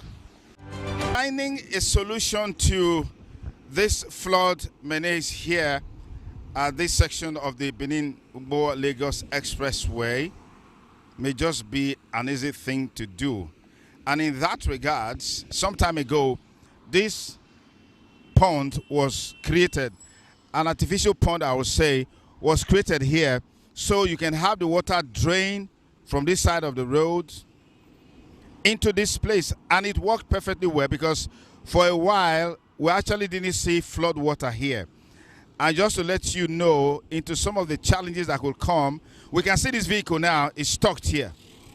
Vehicle is stuck inside this water, apparently as a result of the impact of the flood water on the engine. But to tackle this problem, an artificial pond was created so that the water can flow from this side into this pond. But what you have here is now, as you can see, the pond is already filled to the brim. You can understand that this is possible because the silt, the sand, plastic bottles, name it, they have filled up the pond, so the water doesn't have anywhere to go. Under this circumstance, what you should expect is what is happening here. The water will naturally flow back to the road and then create more harm, create more problem, like we are saying. We're hoping that government will swing into action and find a permanent solution to the flood water on this axis, particularly now that the momentum of the rainy season is building. And I'm sure that at the peak of the rainy season, this is certainly going to get worse. There has to be a synergy between the community here at Ewomori and the S&T barracks to ensure we find a permanent solution. Many of the people we spoke to today said the channel from that side of the road into the pond has been blocked by the army people in the barrack. And also understand that if it wasn't blocked, like we've seen in the last couple of days, some of the complaints, the barrack is also not safe, because we've had instances in the past where water flowed into the barrack and destroyed a lot of things. I mean, everybody wants to protect his own side, protect their property, their vehicles, their assets, and what have you. So we're hoping that government will swing into act. The governor has ordered that we should quickly, as a matter of urgency, deseat those ponds, both the one by the fence of the S&T and the two inside the S&T, after which we will now through the underground culvert, so that this water on the express will immediately leave. And when it rains, you can't see water here again. We have the full cooperation of the military. The commandant and his men and officers have been very helpful. They have been cooperating with us to ensure that we do effective and efficient work here. A one-time solution. All the major streets that have flooding problems within the metropolis is where the governor has directed that we currently work on. As you are aware, the rains are already setting in, so we need to ensure that those channels and receptacles are free. In a couple of days, once we are through desilting this pond, we are going to open this channel, which is the bus cover, so that all this stagnant water that we have here can flow through to this pond. For now, the work is been going well and everything is okay.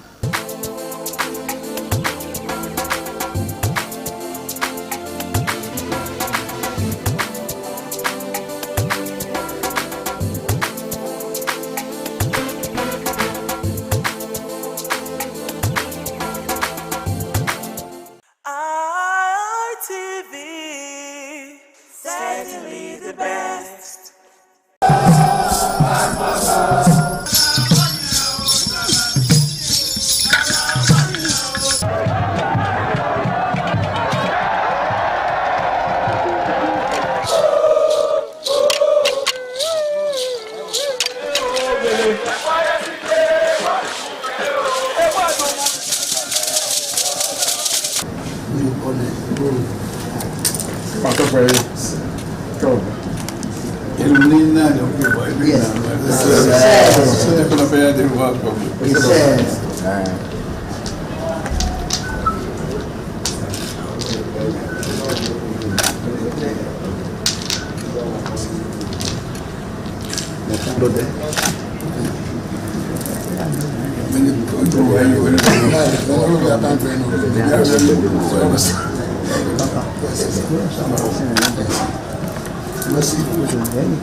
Oh, my son, my dear. We say, oh, my dear.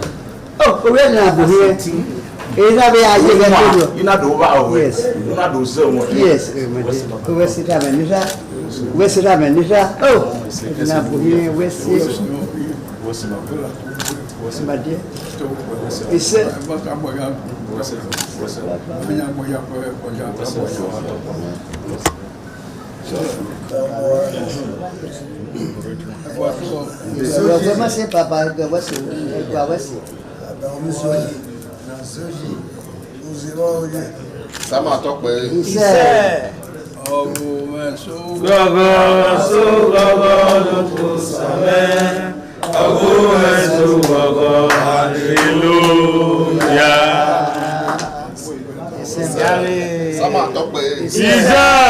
Wayagi makpome samane. Wayagi makpome samane. Wakume pwedekwidejo. Wakume pwede samane. The Esama of Benin Kingdom thanked the new Edion for visiting him and advised them to always abide by the rules and regulations of their new positions. The Esama urged them to indulge in what will continue to bring development and progress to the community. When I say it's your job, I wait to us and I know what I've ever Papa. Caliban Wagina Kupono, that we said, who paid you? Who paid you? Baba. Eko Wana Seva. Ewa ya lote nete dirwe aseba mafoma.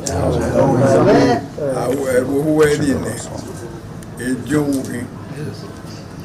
God. Jona wele. Jona pulupe.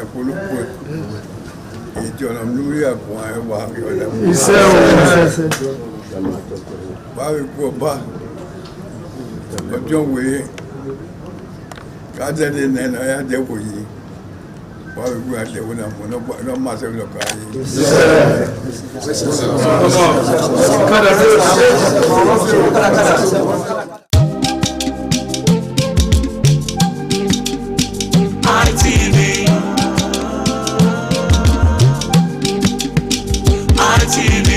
ITV, certainly the best.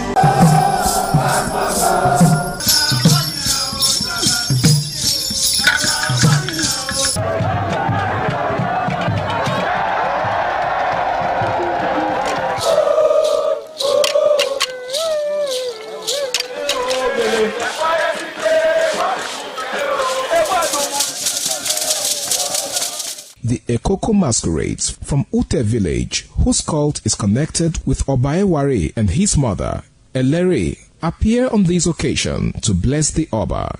Ekoko is a ritual masquerade that dances to please the guests and the Oba.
ITV, certainly the best. ITV, certainly the best.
No be news again say the kutukutu when be the follow election for Nigeria don't they beat everywhere and everybody don't they hear am.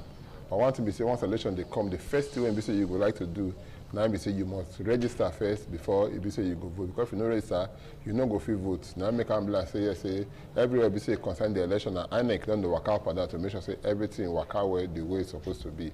How INEC dey waka? Now be questions then when be say yes, we go ask. Now because when we be say we go meet the resident electoral commissioner for Edo State. May come talk to us today. Why your name be Obo Efanga. Welcome to our program. Thank you very much. I greet you. Yeah. Well done. My name is Thomas Ado. I say welcome to our program. This is what they call daughter the heart of the matter. The matter when we say want to look the heart, I don't tell you now. Every matter when we say concern election when they come, how we go to prepare for them and all of that. Make a fair ask before we go ask ourselves say how we take they prepare. How INEC they prepare for the 2027 general election when we say they come? Okay, thank you very much for this opportunity. We are getting closer to the election. You get certain things where we suppose they do before that time, and we don't they do now. Like registration of voters, waiting they call continuous voter registration.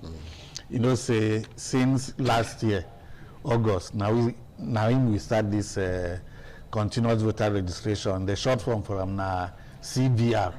So I go to talk CVR every time now. When one refer to this continuous voter registration. So for August, now we start across the country. From August to December, we do phase 1 of the registration. From January, go reach April, we do phase 2. This week now, we don't start phase 3. And this one are the final state. So what will be different between phase 1, phase 2, and phase 3?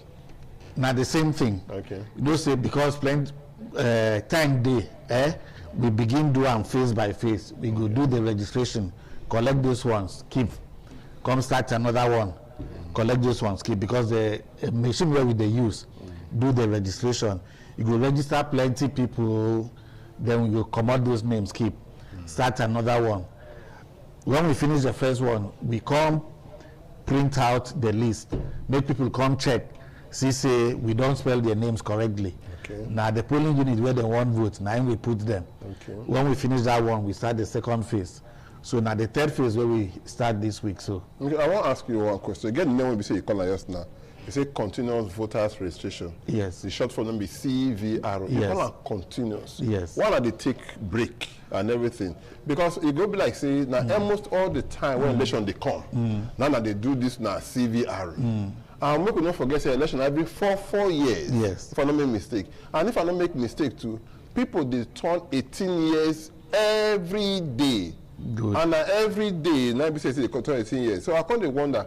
So person when be say yes, say it not be 18 years now. You need to wait for the next 4 years now before the current start. No, you know they be like that. You know, say even if people they turn 18 every day, maybe every day election go hold.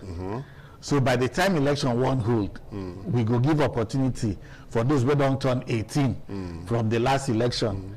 And for those states, yeah, that one not even be problem. You know why? Edo State, they do their own governorship election for off cycle. Which is 2 years. So for Edo State here now, every 2 years, with the registered voters. Because we register before the 2023 election, we register go reach for July 2022. We come break. When Edo State want to do their own 2024 governorship election, we do registration again for here. Yeah, that won't be the problem when we say they get for this whole thing. I make this try make you make it clear to me. When I get staff for all local government areas. Yes. For Edo State 18, for Nigeria 774. Even for some when we say yesterday for Abuja, you understand? It don't make them pass 774. No, that's 774. For everything in total. So I can't wonder. So now get staff for all of them. Why we go take? Why not? Those people when we say did that. So if election not the next 4 years and not go do any work, they'll come sit down and at the end of the day, federal government they pay them at the end of every month. Maybe you go ask this question now. You don't work with INEC closely with INEC. You know, as I ask the question. I know. Now make me say, okay, so for those that I don't talk about now, say every 2 years, 2 years election they be. So before each election, you get plenty things you go do where you go prepare for election. Even when election finish, you know, say some people they go tribunal, say they no agree. So we go see the work that time.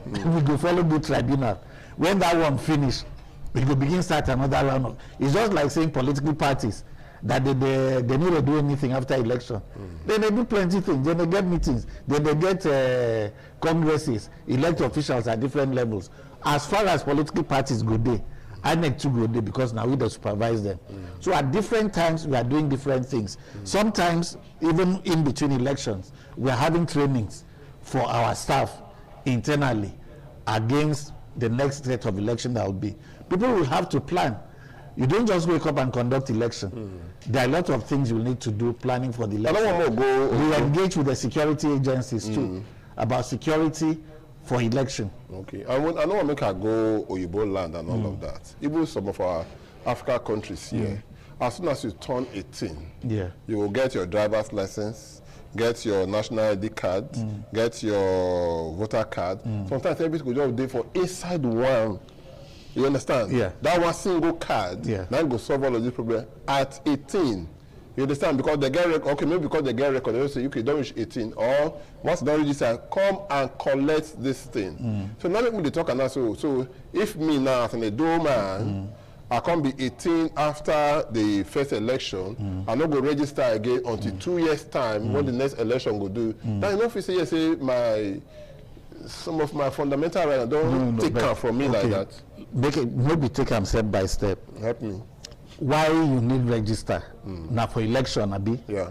And we know when election they be.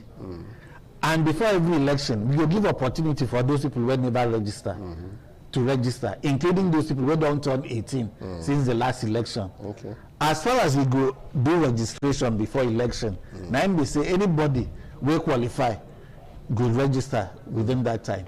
And the example you talk about some countries, it is a reflection of how the country has developed over time. Okay. Okay, where you have a comprehensive register of citizens. Okay. Do we have that yet in Nigeria? When we have it, then they we may not. They bring the grammar conda. Okay. If we have one, if we get one register of all Nigerian citizens, we be say from when they're born, they don't enter the register already. You know, so for this country, get children when they're born, they never register them anywhere. But in those other countries, once Peking born, they don't put them for register. Then give them a number. So wherever the Peking go, then go they track. They know when the person turned 18. But we never begin to do that kind of thing for Nigeria. Yes, we have the national identification number registration system, but it's not elaborate enough to contain everybody. There are still some Nigerians that may not be registered there. And these people you're also talking about, another problem where we get, we say, people too, they get plenty identity. You know, say one person fit go register for NIN, he use one name. He go register for driver's license, he use a different name and different date of birth. Even come to INEC, he go use a different date of birth. With time, INEC don't begin the work with NIMSI, That's National Identification Management Commission. Right. We don't begin the work with them so that we go join our figures together. In fact, now if you come register for INEC or if you do them online, like people where they do transfer, they go ask them, say whether they want link this their registration to NIMSI own. Okay. So if they say yes, we go. If everything change, maybe I come out Thomas, I don't know, I come out, I get different registration. That I put Thomas Aman and see Sado for one, put Thomas Sado for one, Sado Thomas for one, Aman and see Thomas Sado, but now the same person now everything be. But get one to in between the change, your fingerprint. Good. You know understand? So we Yes. don't get the belief say if somebody come now, he register for somewhere, somewhere central. Yeah, I press my finger, my thumb like this, put inside like this. I don't already press her. Good. You know, so even if I change a name now and all of that, you know, so it's supposed to reject me. Say yes, say, this thing I've been captured somewhere with a different name. Now waiting with the carry catch people now be that. Okay. Before people they register plenty places. Okay. Person if you don't register when they live for Sokoto. Now he come they live for Edo. He go come register afresh. Sometimes you register for Ikpeboga. You go register again separately. But if you try that now, we go catch you. Okay. Because the fingerprint go match. So before we finally publish final list of voters before election, we go do one screening where we say we go put all the registered voters into the system. The system will check if they see any two fingerprints for two different match. Well, different then go pick them out. Then go cancel the newest ones, leave the oldest one. Okay. Because now the new one be the multiple registration. Okay. So waiting happen if you remember last year, last time when we do election 2023, some people came to register like say they never registered before. Even when we they warn them, if you don't register before, tell us where you register. We go pull up that information, come transfer you, come where you want vote now. So people no one here, then go register again. By the time we now produce cards, then come to collect cards, they say then cards no day. Now because we don't find out say now multiple registration they been tried to, we come out the registration. Okay, but that one bring me to something now. Like you talk, because you carry me and go Kaduna, just maybe I there for Kaduna, I can come Edo, or for me I can go Akwa Ibom, or maybe I can go River State or something like that. Now I fed for this, I can go conk the state for Akwa Ibom. For your side, if I'm not mistaken. No, my side not Cross River. Okay, I can't come Cross River. I can't come Cross River. I can't the stay for there. And that kind of thing. Now, that don't mean say I don't go fit vote. I be now waiting, even if I get my voter card. Yeah, that's why part of waiting we they do for this continuous voter registration, this CVRBC, you feel come to us say, I be not registered to vote for Edo State too, but as I did Cross River now, I want to vote for Cross River. Okay. We go just check your information, do transfer for you. You don't finish, then we go produce new card for you. You go collect them for the new. The way you just talk about, you talk about tomorrow, so that say we just finish like that. Yes, now so in fact you fit carry your phone do one, and we dey tell people that one.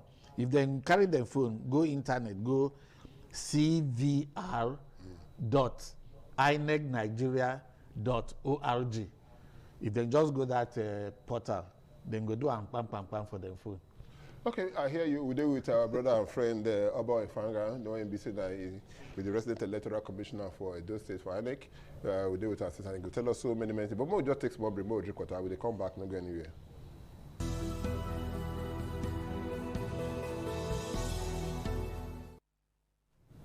We're still there with my brother and friend Oba Ifanga, the ONBC and be the resident electoral commissioner for Edo State. Welcome again.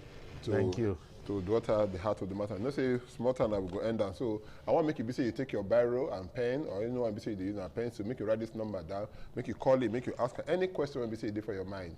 080 77 77 0300 080 77 770300. Just call in, so if you take any matter when be say you want make it be say know about. Make I call talk the one be say I want to know. All these are people that will be say they register. So because don't tell me now say if I move from Edo to Cross River or anywhere beside I move with my phone. What do you call that place just now? cvr.inecnigeria.org. Yes. ORG. Yeah, that's org. Okay, so once you die and if you do the thing on your own. Yeah. So make you not forget, put that in for mind just in case you want to do your own. We can know NBC you will take get. But I want to find out why NBC say outside all of us on NBC day, what about people that want NBC day for abroad? When they want vote? I will say it till now, so they not go free register. I mean they go that place to this INEC CVRO INEC.org. Okay, make I talk like this. For you to vote in Nigeria, you must be a Nigerian. You must be up to 18, and you must register to vote. So any Nigerian. And if you vote online. No, you don't vote online. No, sorry. If you register online. You can start the registration process online, but you'll have to come physically for us to take your biometrics, fingerprint, and picture for it to complete. Okay. There are some Nigerians who may be outside the country. Maybe they registered in one location. They want to do transfer and all that. They do one with the online. But on election day, you go get to be in Nigeria to vote in a polling unit assigned to you. Okay. All our polling units are in Nigeria. So and there's no polling unit online. It's okay. But one of that thing when we say we need to know. I might take this call before we say we will go far because somebody daylight now. Because I want me to call this up, they go ask you that question. Hello, good evening. Hello? Okay, we get issue with that call. One of the person call again, we go not say and say you go be. Now, if you want to do the registration now, where you go, we need to come to your place like Ikubahi, where we saw the office there, Abi. Yeah, okay. We go, especially now we say rain will soon start. Okay, you can come to the state office of INEC. Okay, somebody there. Hello, good evening. Yeah, good evening. Good evening. Yeah, have you ever reduced the volume of your television when you talk to us? What will be your name? Where did you call us from? Reduce the volume of your television now. Waka come out there. Okay, talk to us.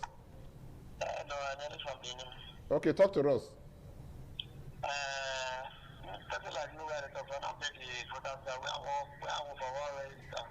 Now the same question they ask just now, they go tell us. Okay, the same question if you come to the state office of INEC, you can register there. If you go to the INEC office, the state office where we say what they drive now, the time rain go come, so when I say now go see the no, we don't pray, no go happen again. Rain no go fall again. No, the place no go dey flooded again. And then for the local government offices of INEC, if you go there, but this time we are even going to wards. Okay. So for each local government, we don't publish the schedule where then they go. Okay. After this program, I be like say I don't send you that list before. For all the 18 local government areas. If you check this week now, you go see say if you day maybe you day Ipobauka, you go know where then they do registration. 2 places for the place. But from next week now, we don't make arrangements say apart from those wards where they go they register, they go see the register for the INEC office for the local government area. Hello, and if evening. you the follow. Hello, good evening. Yeah. Good evening. Yeah, what will be your name? Where you call us from? I call from Benin, Edo State. What will be your name? My name is Augustine Musadono. Augustine, talk to us. Sir, this voters card. 2 times. I will visit time of Shomole, time of Lokilejo. You understand? Former governor of Edo State. I do my home. When I get, I don't see him. They look for him. I don't see him. Even one of my friends. We look for him. They don't see him. Why is it like that? Okay. Now you ask. Okay. When he mentioned voter registration, when he mentioned the time, if he mentioned the year, it would be easier for me. Okay. Now, anybody who registered anytime from 2010, 2011, that first time where they vote Goodluck Jonathan as president. This time. From that time to now, you don't need to register again if you don't register any of those times. If you don't get card, if you come to us, tell us, say, I've been registered, give us your details as you gave us that time and your date of birth. We go find your name for the register. Then we go produce card for you. Okay. So like that person, if he register, this one before Goodluck. Okay, okay. It's a lucky Benedict time. No. That one no mistake. No day again. Okay. If you never register from 2011, you can register now. Hello, good evening. Yeah, who would they talk with you? Because of time, why don't we just take all the calls today? Okay. Yeah, I'm talking Newton, how you doing? I did fine. What do you want me to know? What is the ask now? This transfer of card. I register at Uredu Ubauka. Okay. How do I transfer my card from Uredu to Ubauka? All right, thank you so much. Okay, you can do it by yourself, going to that cvr.inecnigeria.org. But if you know if you do for yourself for your phone, come to our office. We go do them for you. Now, if you go to the place where they register. Any place where they register, they go do them for you. Other person there. Hello, good evening. Hello, where you did they make noise? Reduce the volume for television. Okay, sorry. Good evening, sir. Yeah, still reduce the volume. We don't hear you already. Okay, sorry. You hear me now? But loud and clear. Your TV still there on. Okay, I want to reduce the volume, sir. If you even off and self, you don't already there on. Okay, but you hear me clear now? Loud and clear. Okay, but my name now is Michael Madu, sir. Michael Madu. Yes. Okay. So I want to ask our guy officer, say the areas of network, what did they do about that for the areas of network? Because some areas they say they will come and get a network issue. Okay. That's one I want. Then the second one, then the machine, how many machines they only break come each polling unit? Because you will see when people go full ground at the end of the day, because say that one machine and the company for polling units and people go full ground. Now that's the first problem. Okay. And every time for voters card registration. Okay. In the mix of the things. But we know what's in the traffic talk. For the election, for the poor network connectivity. Okay. For the registration now. The registration unit now they talk so for registration center now, we they go where connection day. If we suppose they this word and connection no day for where we suppose we go where connection day. So and we go tell people my place now where we say no get connection.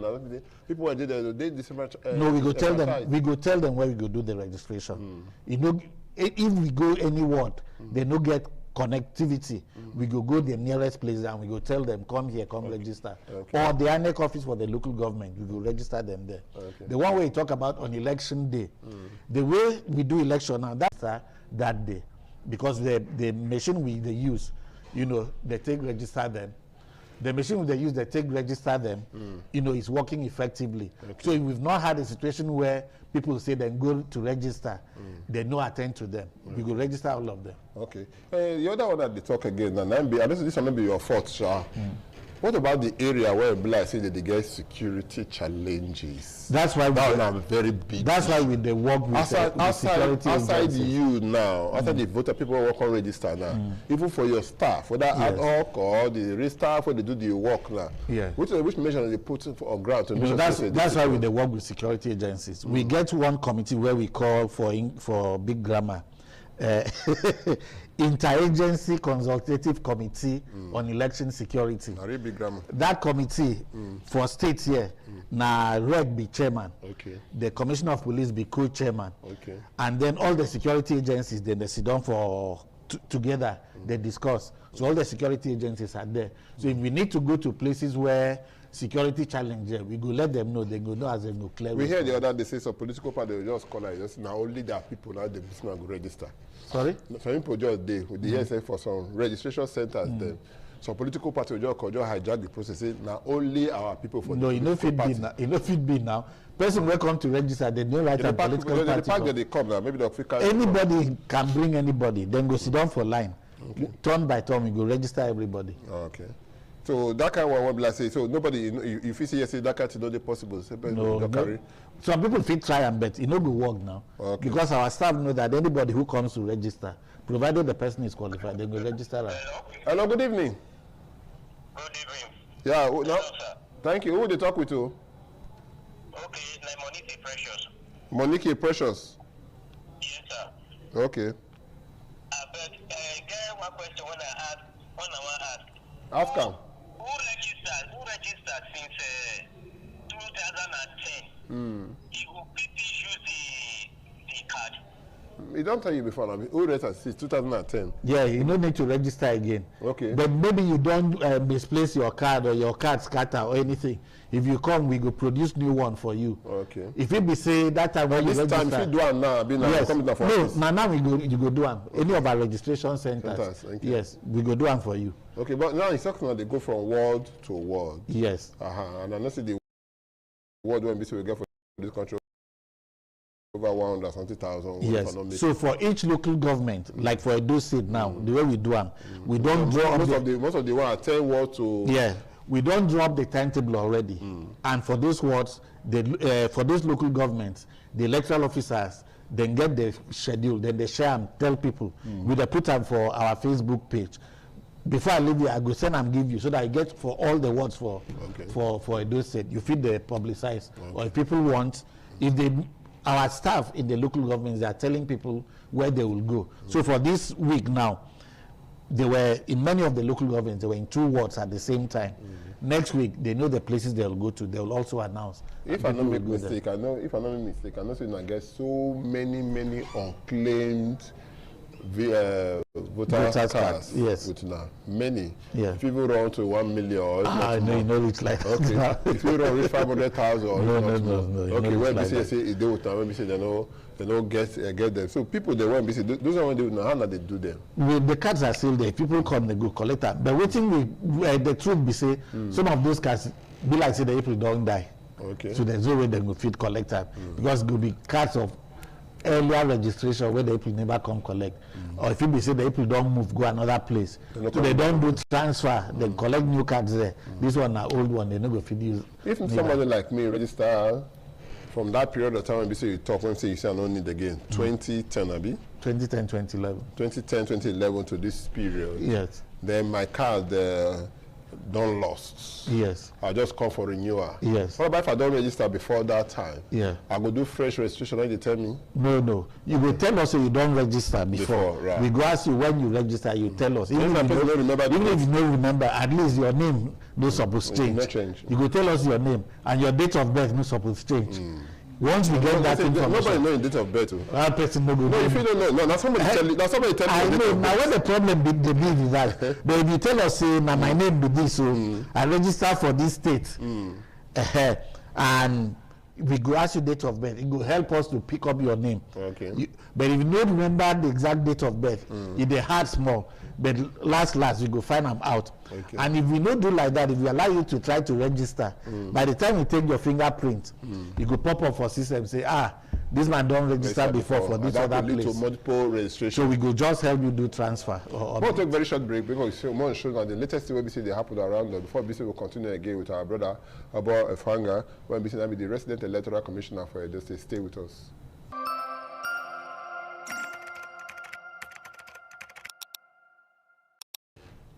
The program today Wakade Go, the name of the program, our daughter, the heart of the matter. Other Rec, Edo Rec is today with us here. I want to find out from you, when we don't register finished now, the next phase is collection. I'll be happy to the register, I say the collector. No. Okay. I'll give our time. Or now because we go need to take this registration, go match up with what we get before. Okay. To be sure say these people they never registered before. Okay. So when we do that, we will come produce the cards. The cards will be sent to the cards are produced centrally by headquarters. Okay. And then they'll be sent to the state. So, okay, Abuja, the platform Abuja. Yeah. Okay. Then they'll be sent to the states. We'll now send them to the various local government area. Now the local government area where you go vote, now there your card go. And they supposed to go collect it? Yes, that's where you collect it. What about people there? We hear some people, if you collect them by proxy, no, maybe you don't go there, somebody come. No, because they hear some like that, say, it gets some time, I say, okay, where they did, I go drop out for the people they have. No, we not supposed to do them like that. But you know, say sometimes you go get rules. Some people fit bend the rules, but it's not supposed to be like that because your voter's card it's not transferable. It's not transferable. Now you get a personal, now your personal document item, and it is the only way you can vote. We don't see some people. And it is not possible for even husband to say he won't hold, collect the wife own, or wife collect for the husband because they will say we be one. No, because for election. There's no guarantee say husband and wife will vote for the same person. Or even for the same party, so nobody even know. But what about that one? Like say, maybe I go there, I go register. When I register finish, after some time, we come to see for some days of votes. When you go there, the voting days, you go to voting centers, you go see some people go come with plenty cars.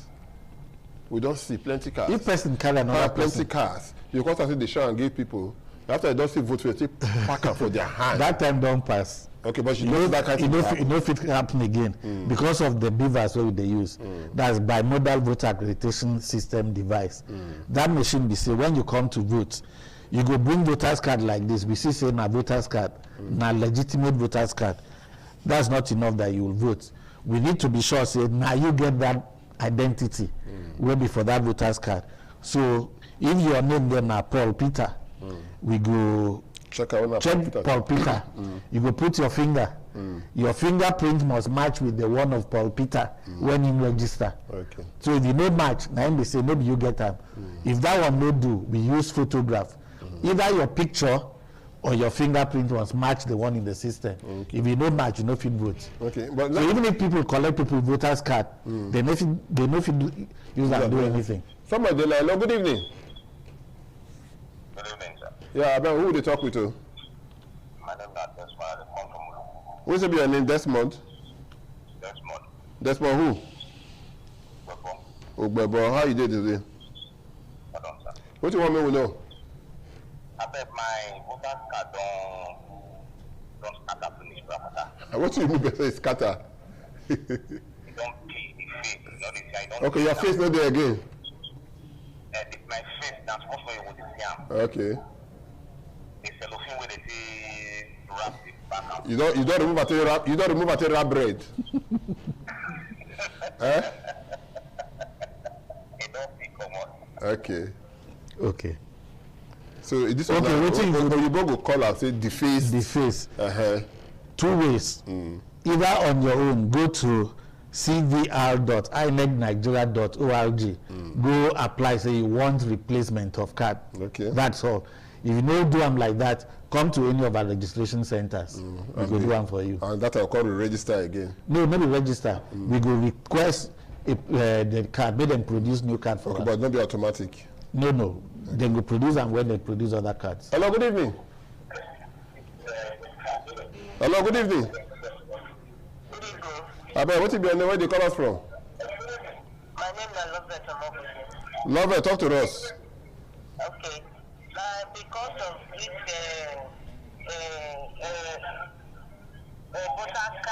voter card where they shock so. My own that's if the former election will pass so. I lost my voter card. Okay. So when I go there, I register again. But when I want to go collect it, they don't say I'll give me. Okay. I don't be collect. Okay. So that's what I'll do for this year now. Okay. Maybe I will go explain this one because you don't have to talk before. Maybe they need to go understand first. If you don't fair register before, he lost. Okay, man, not do your work for you. May do your work. Okay. So make I explain what happened to that mama. In the register before, in card come lost. Instead of him to come tell us in card don't lost, so he come talk say he won't register. Like say never registered before. So that new one where in register, as we take in fingerprint and picture, we go process. He say that woman don't register before. Okay. So we cancel that new one. Okay, like say she talk say he lost. We for just make request for a new card for her. She not supposed to register again. So as it be like this, she go come to us. Remember the name where she used that first one, what day before the second one, the name she used and her date of birth. We go come carry that one, produce new one for her. Okay. But maybe fresh registration she go do. Okay, so you must tell yourself, say, see waiting happen. Yes. Before you go. So the only if they pass, make a bank corner, say you want pass back out, can say you want to talk something else. You know, say we don't call the number that time. The number today for your screen, or we'll put the number again. The number is 080 77 77 0300 080 77 77 0300. Once you call, any matter when be say concern, the voter registration when be say they ongoing. So make you ask the question so that Oga Rec for Edo State, Obo Ifanga, he go talk to you. I want to find out now, this exercise will be something that they do now. When it go take end? Okay. Because it's ongoing now. Yes. I'm not gonna call and it will continue. Yes, this one it will end July 10. If by July 10 you never register, forget them, you no go vote for 2027 general election. You wanna be 18? Yes. Maybe because they talk as similar they do every day as the name implies. So this is the closest we can stop so that we can process, produce the card, make people collect them before election. Hello, good evening. Yeah, what is where they call us from? Oju, reduce the volume for television or waka come on there. Thank you, carry on. Now, people will say outside countries, so our Nigerian people will say outside countries that they'll be for that vote for that, they'll still think they'll come Nigeria for vote. Anyway, don't ask the question before, so for emphasis, maybe say you answer. All our polling units there for Nigeria. So if anybody will want vote, must they Nigeria to vote. Okay, but if I ask the question, because the question will be say you ask you now, yes or no. People waiting for that side, they feel register for their vote. They can only vote here. Okay. Thank you. So if they know they decide they're not going to come here, come vote. Unless you come here, come register here, now the time will be see yes. Some of them don't register before they go they travel. So maybe them fit travel without come vote. For that period of time. Okay, no wahala. If you look one issue when BCSA you talk about just now, what make it BCSA we go back to that, that be security. Which we all of us know is a very big issue now. And almost everybody that want to vote. Who want to vote for government, when they for grant, go vote for them. Who want to vote against them, go vote against them. Now no concern on that. Now we say we're going to capture people there when BCSA want to vote. We not pray make it BCSA anything happen to our staff or people will come outside, come register. But I want to make you emphasize more on that area when it also needs to get joint team. When we say concern, because this is the only one we give our people assurance. So mean they come out, come vote, see their life and property go or their life go they safe while they come outside, come register. Yes. So like I talked before, we they work well with these security people, police, soldier, Air Force, all of them. Even what do they call them? Road safety, all of them. We work together. So when we reach election time. Now them the experts for security, then go the advise us. Because no, they talk about for registration now. Yeah, so for registration, we don't to get problem for registration in terms of security. We go to the locations. If we think say that location, you get as it will be, we go tell security people, then go know as then go take a range. You will not be security man, you will know how it get as it be. Don't be security man will tell you whether it is safe or not. That's why we sit down together for that committee where I talk. Okay. And for local government level too, the electoral officer for the local government in the sit down with the DPO there and the SSS people. Hello, good evening. They discuss all this. Hello, good evening. Yeah, but who they talk with us? My name is Stanley. I did talk from Ego. Okay, how you got this evening? And I got it fine. I just really disturb us. Rain must fall now.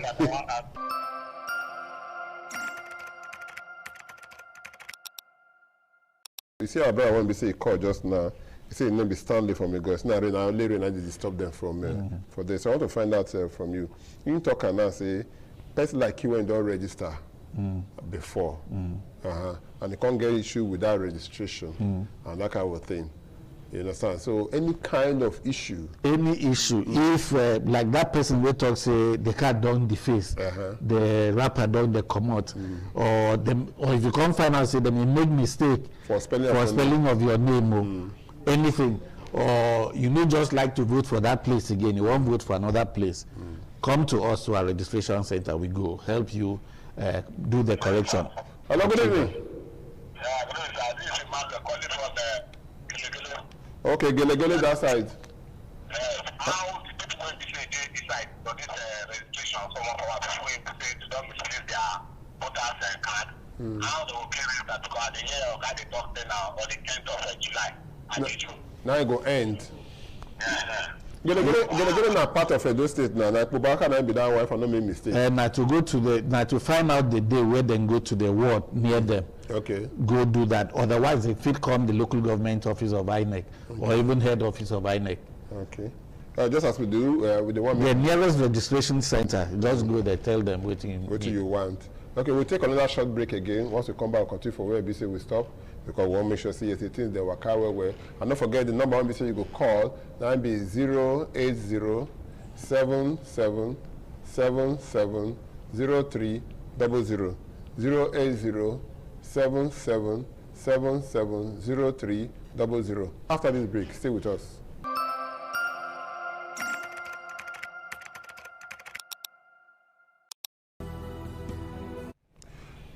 The program today, Wakade Go, the name of the program, Our Daughter, the Heart of the Matter, and the entry from Independent Television. Anyway, we see they watch us across the globe. And they are saying they talk about this voter registration exercise when we see they ongoing, when we see they call CVR.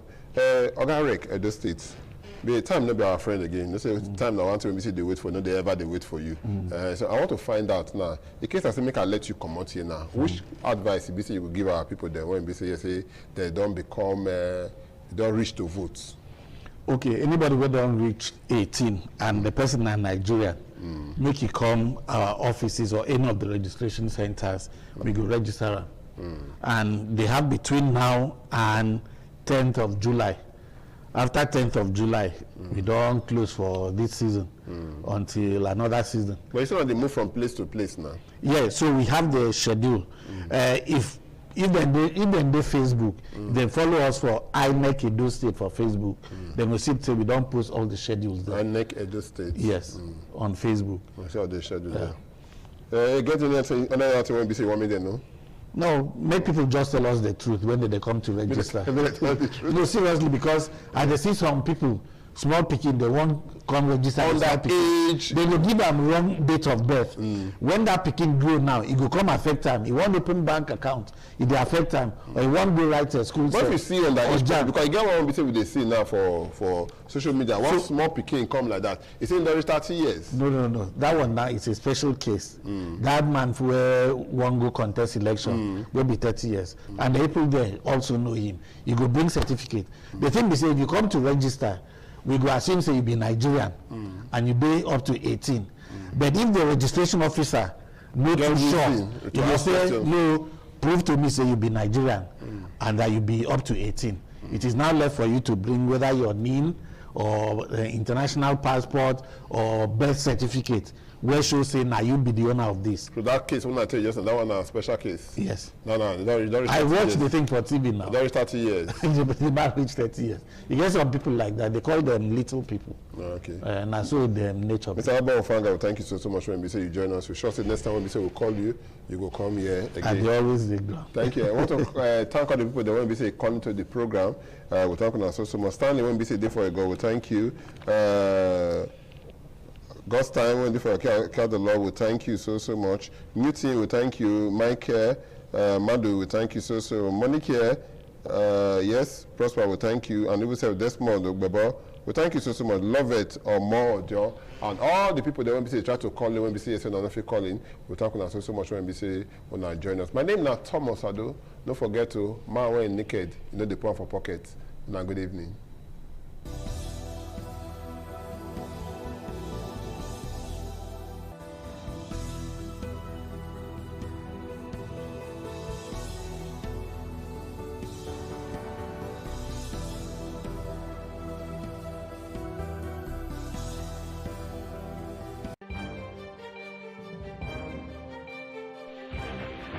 This is ITV.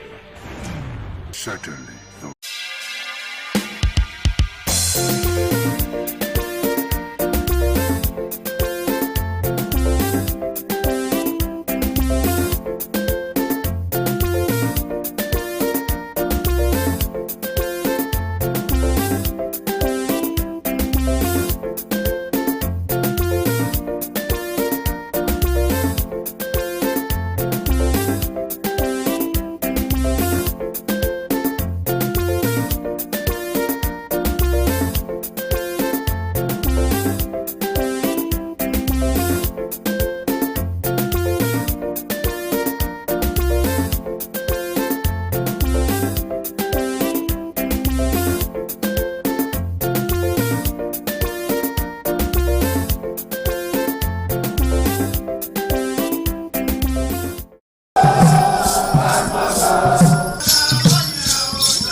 This is Akwa Game, a popular game in Africa played by our ancestors to entertain themselves after each day of farming.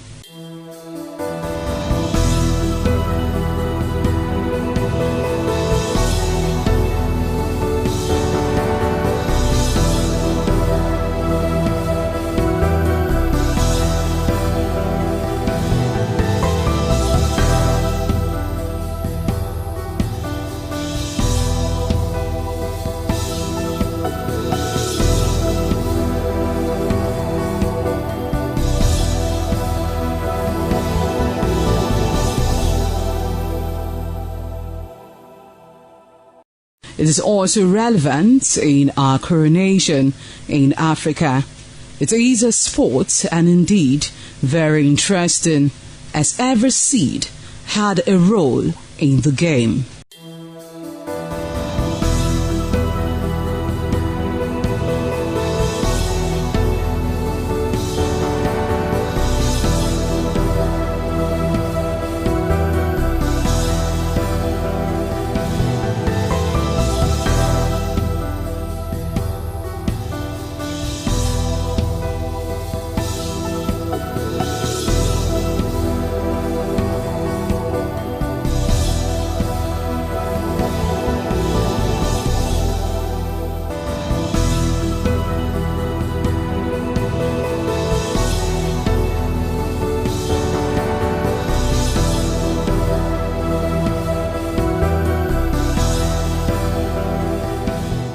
Playtime is 45 minutes per set.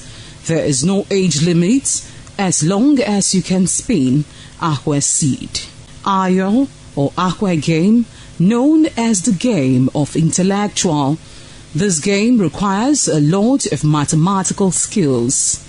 Akwa game is played with carved wooden box containing 12 holes.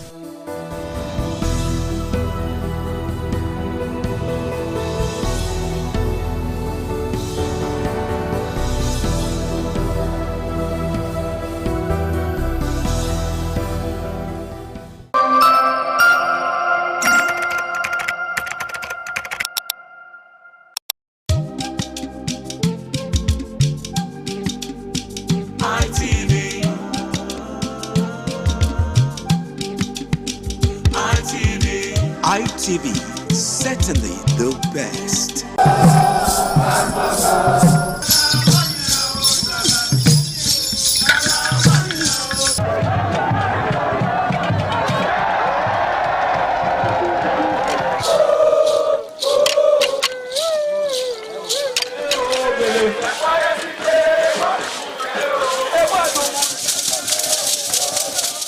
Omonoba Nedu Ukwakolopolo Ewai II, Oba of Benin, stepped out majestically with loud crowd to perform the Soton rites of his late mother, Queen Mother Ioba Omoni Ikoyeme, Ioba Ewai II, who departed this world 49 years ago.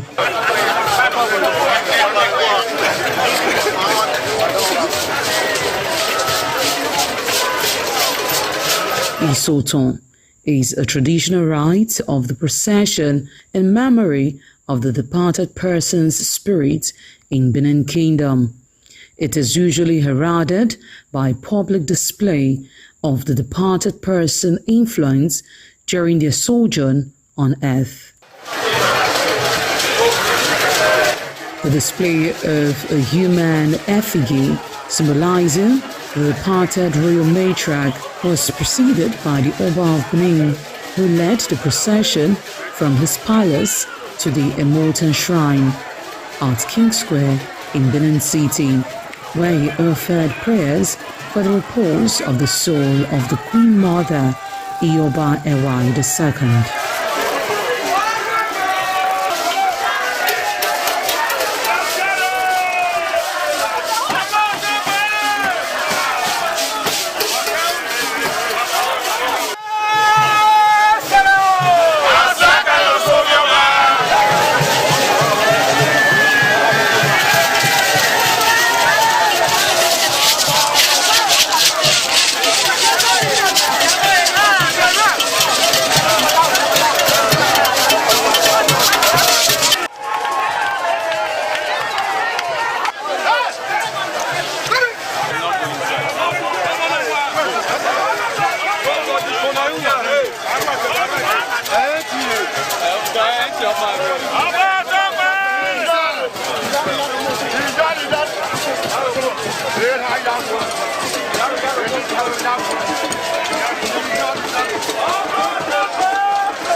Thereafter, a priest assigned to the immortal shrine offered Oba Ewai II items for Isoton on behalf of his family.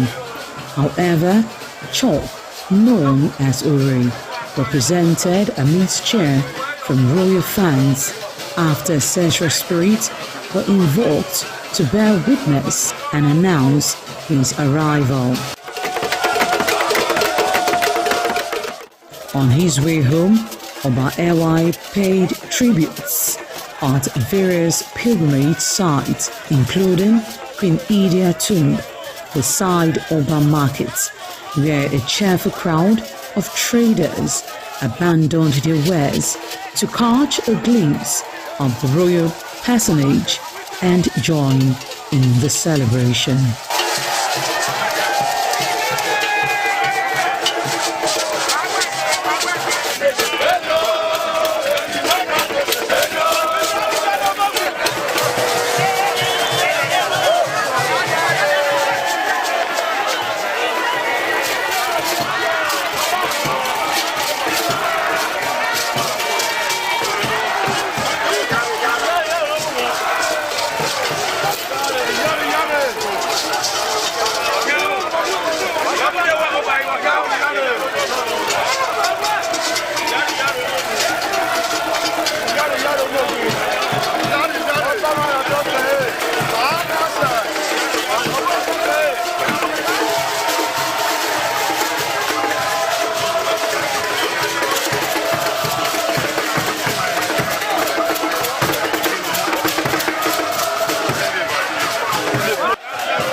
ITV, certainly the best.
Top on the list of the initiates was the eldest son of the Esama of Benin and former governor of Edo State, Chief Lucky Nosakare Igbenedion. 11 of his siblings, namely Bright Ayamekwe Igbenedion, Honorable Charles Osenwike Igbenedion, Peter Osawari Igbenedion, Dr. Fred Osanwi Igbenedion, Barrister Mike Osare Igbenedion, Efosa Douglas Igbenedion, Ukponwa Enes Igbenedion, Osawe Igbenedion, Edosa Igbenedion, Dr. Daniel Omorige Igbenedion, Agbon Steve Igbenedion, as well as the Executive Director Operations, ITV and Radio, Chief Elder Ugbeide Nwonse.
It was a vital aspect of Okada community's cultural heritage, which emphasized the significance of age, responsibility, and community service. Over 50 notable sons of Okada were also initiated. According to tradition and customs, those initiated, dressed in white traditional attire, were made to undergo some rituals, while the Odionwe pronounces blessings on them and assisted them to take a seat with the elders.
ITV, certainly the best.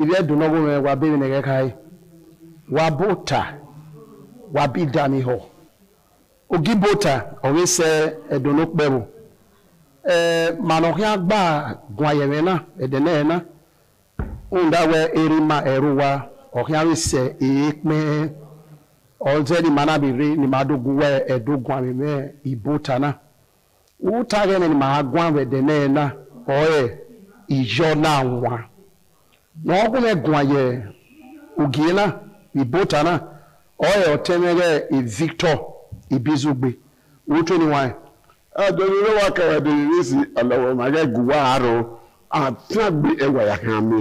Mammy, no Wayah, Matana, Kekiri, Wayah, Libe, away, not Tana, Manomania, adding Mary, Kiri, no more. No, or you I feel I go water. About talk way. He said, Ijona one, Menohia Munimana, the name of Gear, Ibotana, or Oviwa, Otua, Pastor, Cabaret, Ne, Ovi, Unamuri, Wabi Daiho. Oteme Bizubi. Utagena, no dawe, Ubonolari, Natie, Ijona one, Ijona in one. Wage, ni boyo, oh, my arm, he said. Without one leg, I mean, one, Timami, a bone one. Oh, even a young one, Daniel, okay, Nanakian, was how when I get me man one. You're not one, me dark bar. Oh, yes, you know, no, I didn't mean man one. No, okay, okay, good. Mammy, you know where. Logona sunu adobe when you da wana aya nwa so kwa emewe le osabo no mu da kima enoma ema aya nwa ise mami enya we na hira gbo na hira e gbo na e o bo wa pa ye osabo no ri afia gbo ni ma ya fefefe we re e ri me re u fini me la re e ra we la re ó sábà oyigwe ogwe ya gwe maya ise iyo na won ba ye ewe gu wa he emi we bere no ma paru no ma de yuvi we oja wo we udo mo ma we no we gedo omo na de yo abi e no we fi we there tu we we ni mami we ni ma wa mu da se na ó sábà no oyigwe gu maya imato mama ka we ededemede ma pa ma be ya ni ma sa do bo no ki ma gbo so pa emi ni ma ya lu ni ma ya we ma wa we wi dan no ma pa ya agbo ma wa ni ma yo ni ma ya agbo ma wa emi ni no ma bege ma we ya won ọ̀rọ̀ no we ni ni ma no ma de yuve o ki bo ga ye aya ana te na ya won ọ̀wọ́n náà ọgbọ́n òkìkẹ́ ògùn náà sì ẹgbẹ́ máa ń rẹ̀ màrẹ́gbọ̀n wọn. ọ̀wọ́n náà bá wọn òrè ọ̀nà mìíràn òkìkẹ́ èmi náà sùn dáyé máa ń rẹ̀ màrẹ́tò òrè bàmọ́ ọ̀pá òrè. ọ̀wọ́n náà ọ̀mìíràn àmì rẹ̀ òkìkẹ́ nùsùn dáyé náà màrẹ́mì àmì rẹ̀. ọ̀wọ́n náà èdè ọ̀nà ayọ̀ ayẹ̀mẹ̀ ìwọ̀n súgẹ́súgẹ́.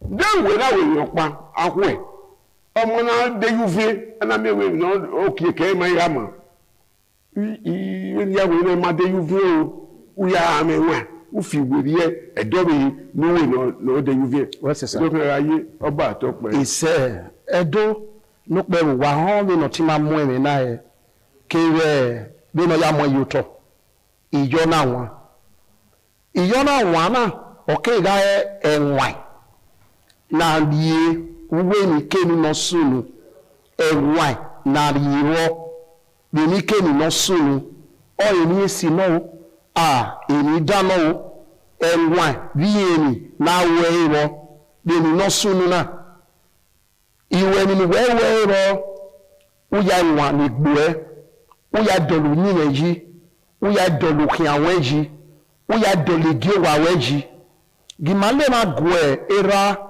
no nya wagwa no kane edioma ga wune eni no yido asu mu bieke nu dawe ma doli gi wayi okekpa nu dawe o ma kwe mokugbe okekpa eni so ga isu nu we ye ho we yi e court nya gi ye ivie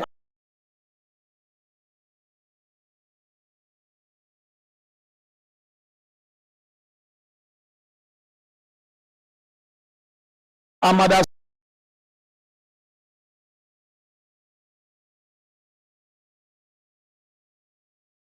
so no dioma ga ni no keke wo ri no to ga e court ya gi ye we no okeke nu ya nwa umi e na do lo we yi ni okieke wedo ayere no wa madasu iraje enobi su otedo na ni atera tori ga huyoto okikpa oragae ogwona egbe ni be me na mi ake anwina edioma akpa ne muda oga ni eyoto ne monoragbo me he we baba ya ga eyoto ogwa norigwe mogwa owoge no diono nore ye ka ladidi owoge nu kpoge ba no nore nokpa owogo na no ehia ya hone na bi be fuero oni okbiani no wenyi ni okegi wenu dai eni no sunu da amadasu ye mie nwawo wenu kieki edo ayeri ona ya nwa edo no kpewo eni keni no we mie nwotagun na wese ni owe ho di wenu ni weri ebo de nwan we mie no ni we ama nwa na egbe we iyakpa ni ekene edo ayeri ana eri owe no ne odio we no rebo di wenu ni we no sunu na reviva nana yo isi gbelegbe nu de 2 by 2 nu de 500 by 1000 ni mo aneje kuwe ya me asefe nokpa ebuobe ni buyu ntai ni bu wa yere ga ni anu di gbina na gbina igbina opia igbina osisi de ni we ba de wan we ri ebo jo we okayele wa e ma ni bu wa akia mu wota gbon tabi yere de we be no we mi iri so no sunu de wo we zebe wuta zebo kayele awara record e we viva awara guye moto ukpi se idogba a lawyer ga mi ego a judge ga mi ego a police ga mi ego where how where e awa zero yo owe no ma we agbo ne kwele iwe be zero nya won ora yiro owo bi adafe ayiro nya oyogwe ga yuhu owo yira iwe ni na gmonaki ijo na nwa demi no sunu we no wo awara agbo awa agbape ebi kere wo yo wodore we mate ka wa se yo we ga we ni ma aga iwe ora ige we mi kere na mateti e kwaro ni ga oja ipa wo wodo ye kaka bodo to ta se boge mu da we ni ido ya nwa ijo na nwa ni magwa kana inyo na nwa no kan mo do momu unda uzo anogbeda oje uzo anaje noki utama wewe odo momu bi ate ba we sa ba na ego na gba we wo sunu ni wa Israel bi yiva ege mo boro bi do una ka topa ban ma we kin yo okay ma we ro we ya ta mo give away we that for you know the help matters ebudi de we mi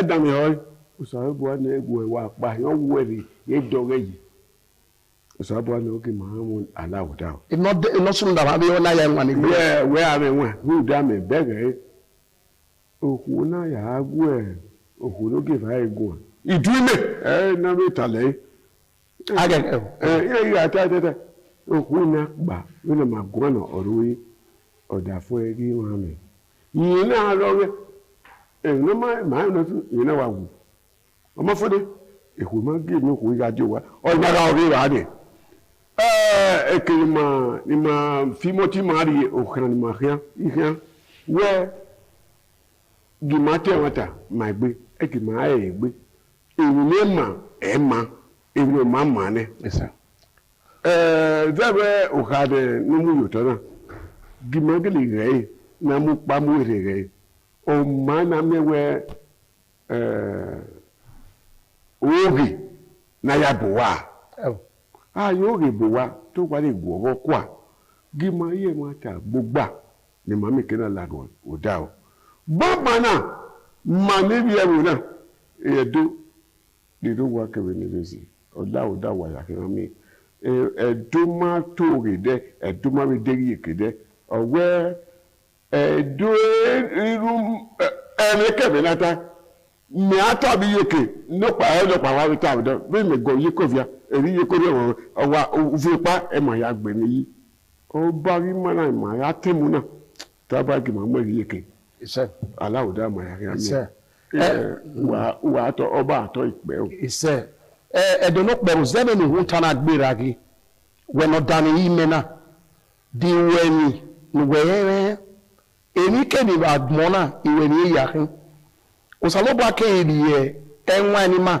no ri ma erere na ya wo emi no ma ke ni nema emi nema no ro ni ma babore amoni fuwa no ma no ro ayawo wonda yi ara ke nwa ipa ona be di ho ni ma ya ga eme ke ni esi ke ni da aye ho no emi da no ro o ke be gbo ikwa egbe na mieru yi na-eso we na ho ikwa egbe ni we ono sunu da we nda we ya nwa nda sunu da ma be ge okike we ya nwa tokma wa ke ba pa awo eni na dege no si awe sunu ori enwa na wa we to bu we da be ge iwe mi no kwa we be bu we bo okebegbe oye ima ohun tana na ya ka we iyo na nwa negbere emi no sunu da ho ni iye ewemade bo omo iya enwa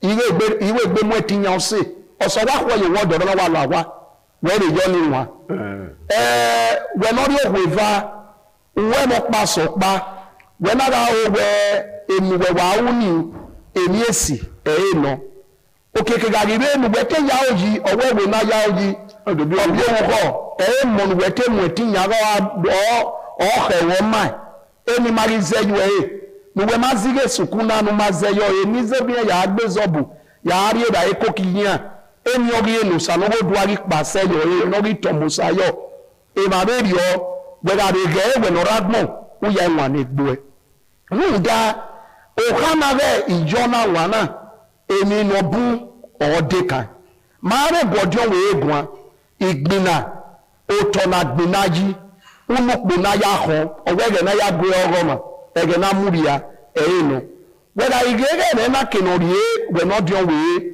emi no keke no we nu tiebo mu wa be do meeting we oko ezona no record no re police station orupi se ade ya we na ewe bo ne bo na me na godao abi joni nwa so pa e mani buro eten amaye egwa ojide na highway chief oji awa obini ero justice of peace egie over idolebo na the justice of peace amaye justice of akpata disigande we arike ma no rase na wa gbo odayo ta wa ni la yin ta ko oyenusi la yin Osumbo takwe ya laini. So who done? Eti ari egeji.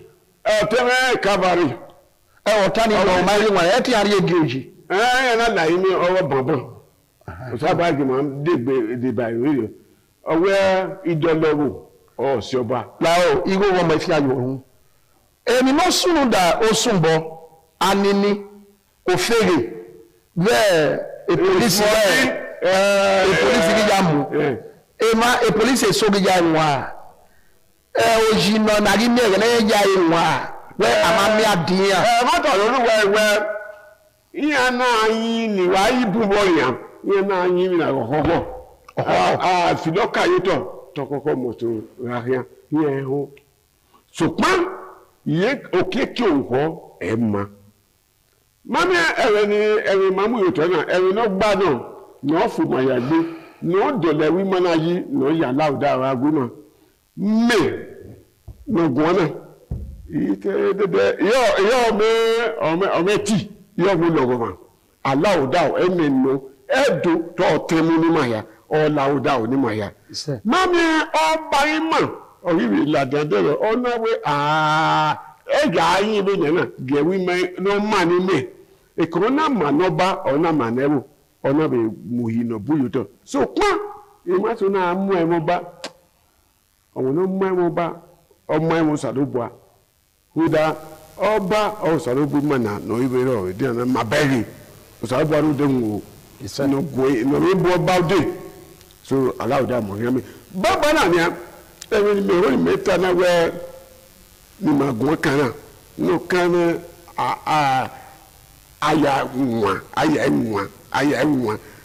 bra ke ya wona we abe no sun da roge ba no sun na ma o who don't make our boy who feel with it who will hear him and whiny who beg him not soon that you give her on our wheel where you will be radio no be video very soon in that way we are do get here we had your way school at the night of being a weather you go down low ni tabari man leg malu baba na you can tell me man do kenero wa kenere si wa gi ma me ma ta da gbe a gi ma lu emi le mo ya gwa le bi no ma wese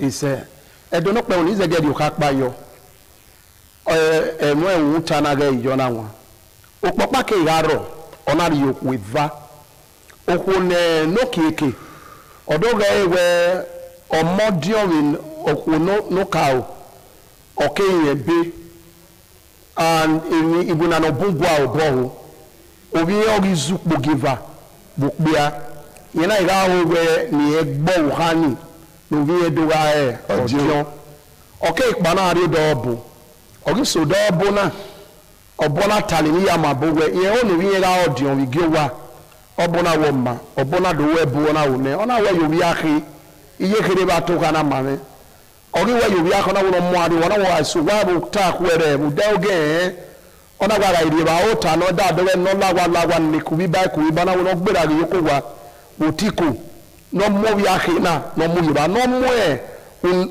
nu da o ha no mo nu ahi ni da o ha ona we edetegbe oga mi no su no da bi bu ha ni no no gbe ona bu yen ho yena mo wi akona muru ona ru ayukmo ona ajowa oiso wa no ziegbe e ma ri ba e neri ba ota ibe ka kubo ni lo wi ne yena igbera go tiku ona bu yen aya we no bo we ni ewu ori se ba enonya mana mi enwa yena ri miamia ke no bo no munu ahida yena imunu ahi ona mudawa wa owo ma amowa wa menu amebogbe wa mukawu yena imu ahi ni ona muda ni do ogijo money keni be kan yona we ni wa mo dai eri kemi no kan alare no wa gbeli an dine yin ye mari yere do bo we ni e mo nu da wa e dagi mu evue na ladia evue yin asaka yin yana ladia bubo bi ahi ni yana buwe ari wa oho ni no mo ya ke na iri e lo ni loto iya bi oto bi ka lo ye re ni na asaka la laiwe ona laiwe no lai ho no la unu no lai ona ba gbeli me ha ibi okoro na gbeli oto edegi gbe yen yo re bo fi o ogere asaka fura buri na samudia ona we de ka ni pagbe la asaka roto ona ya iri ye asaka yule e money ha na wa wulo ona so e boya na vere working yo bi you need taking obi e giwuna ni etemina ewu eni no re ba na ki we no di obi opa da give you aye we anike e de obiede ewe ni dance we nyoma we no dane o kana di we ni we jona wa we ugbe na fiyeki o ti yarara o yara yu o be yara te o ya ika we jona wa o be re ro ohuna ona we ebiye ona wo yere ho omoni no wo be bi wa kewu ona wo e ho o wa ri ba gbon ni biye o wa wu biye se o ma se go pa ibiye ni na do nwa iya na pa iya lawe iya ma gi jiji yare obi owo ile iye wuso a no gbezobu iya pa ya mi pi mu na Jesu kufo ona edo agba ore dede edede na ga so de gbe na we se we vo ya gbo yin na no na we wo ke dede na mi we obi owo gba ore wa na so owo e ma we da gbo ke aye owo mo na ya ti kara bo dole da gbo yo we yo gba ore ni owo mo ni eke ya oji mba si le suku na wona we aye obi are ni eke wona wu ni ewe nege ma yo yo mo no wi ri ra ni e butana e do na we ya jo na nwa yo bo pa meruwe benu yo mogere benu ya mogo owe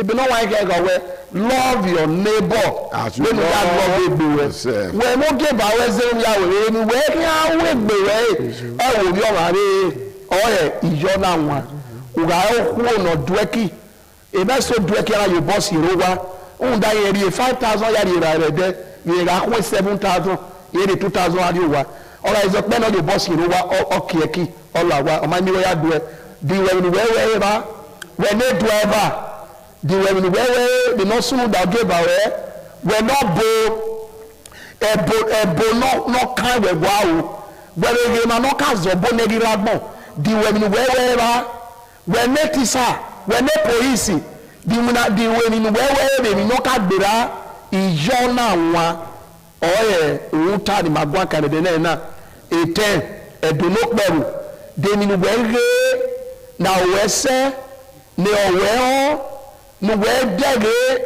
no si awe sunu le na to ka e ma we ni we aya wa o ka le soro ora le yo ka le re usai waso o ma wu yo to we no le ro ka le na di we ni we ra ojo we na okeke ojo we soro no wa ze ojo we o ite life o amo abu we no do we no ro na no so bo ari e de na wa ya dole we ise na do ni we gbe egukin aberi o we ire kian we no odo no nya wa yo na wa emuhu na miewe era ga pa me odo si okuku bele le meva we ne baba be mi we ra gbon na wa ga de mi we ya wa de no sunu da maria be we na madasu de mi opa mi we ya wa we no ho no ko wodo na pa la no pa ko wodo na pa la no pa ana ibo mi wo so obi ne isenu bie na e ma no ka we be ni de ni amiro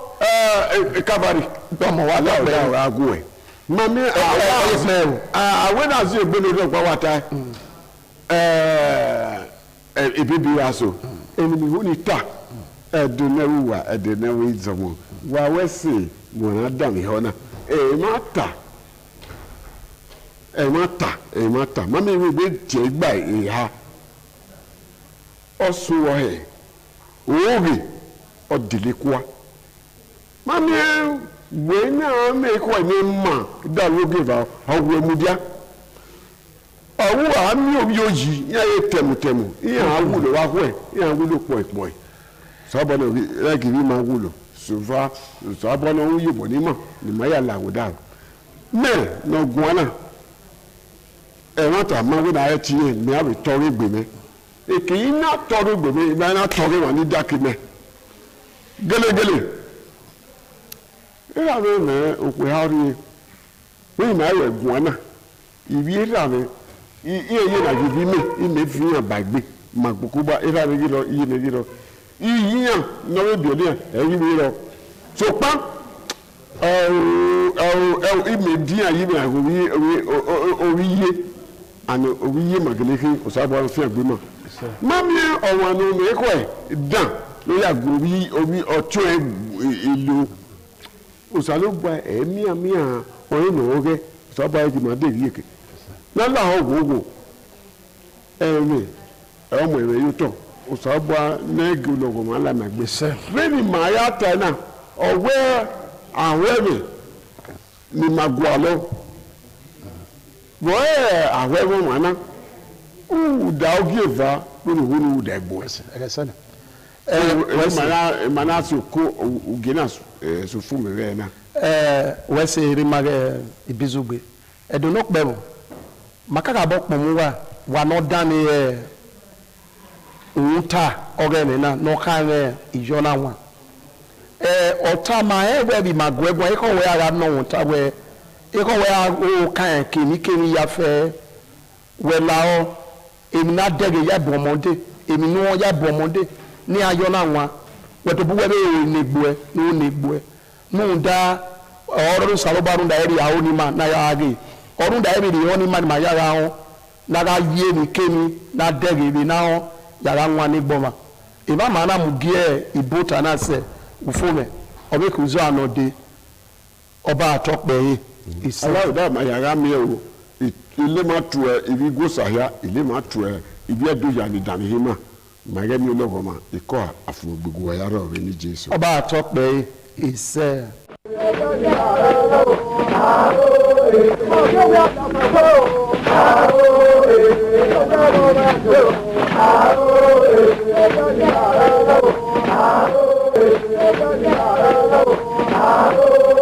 Oh,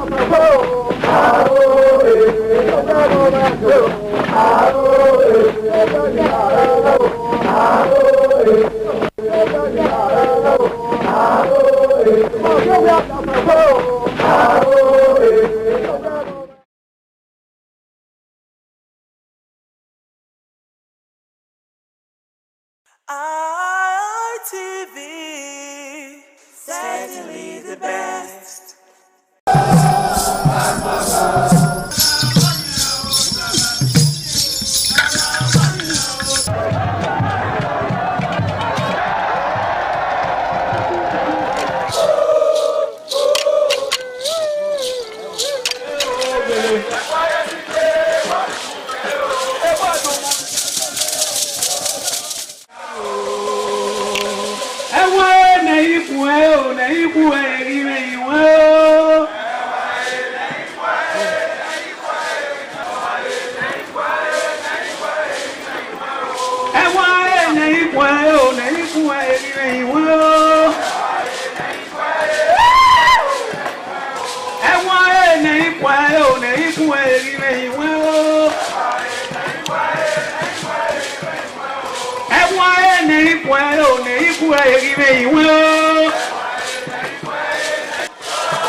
ITV, certainly the best.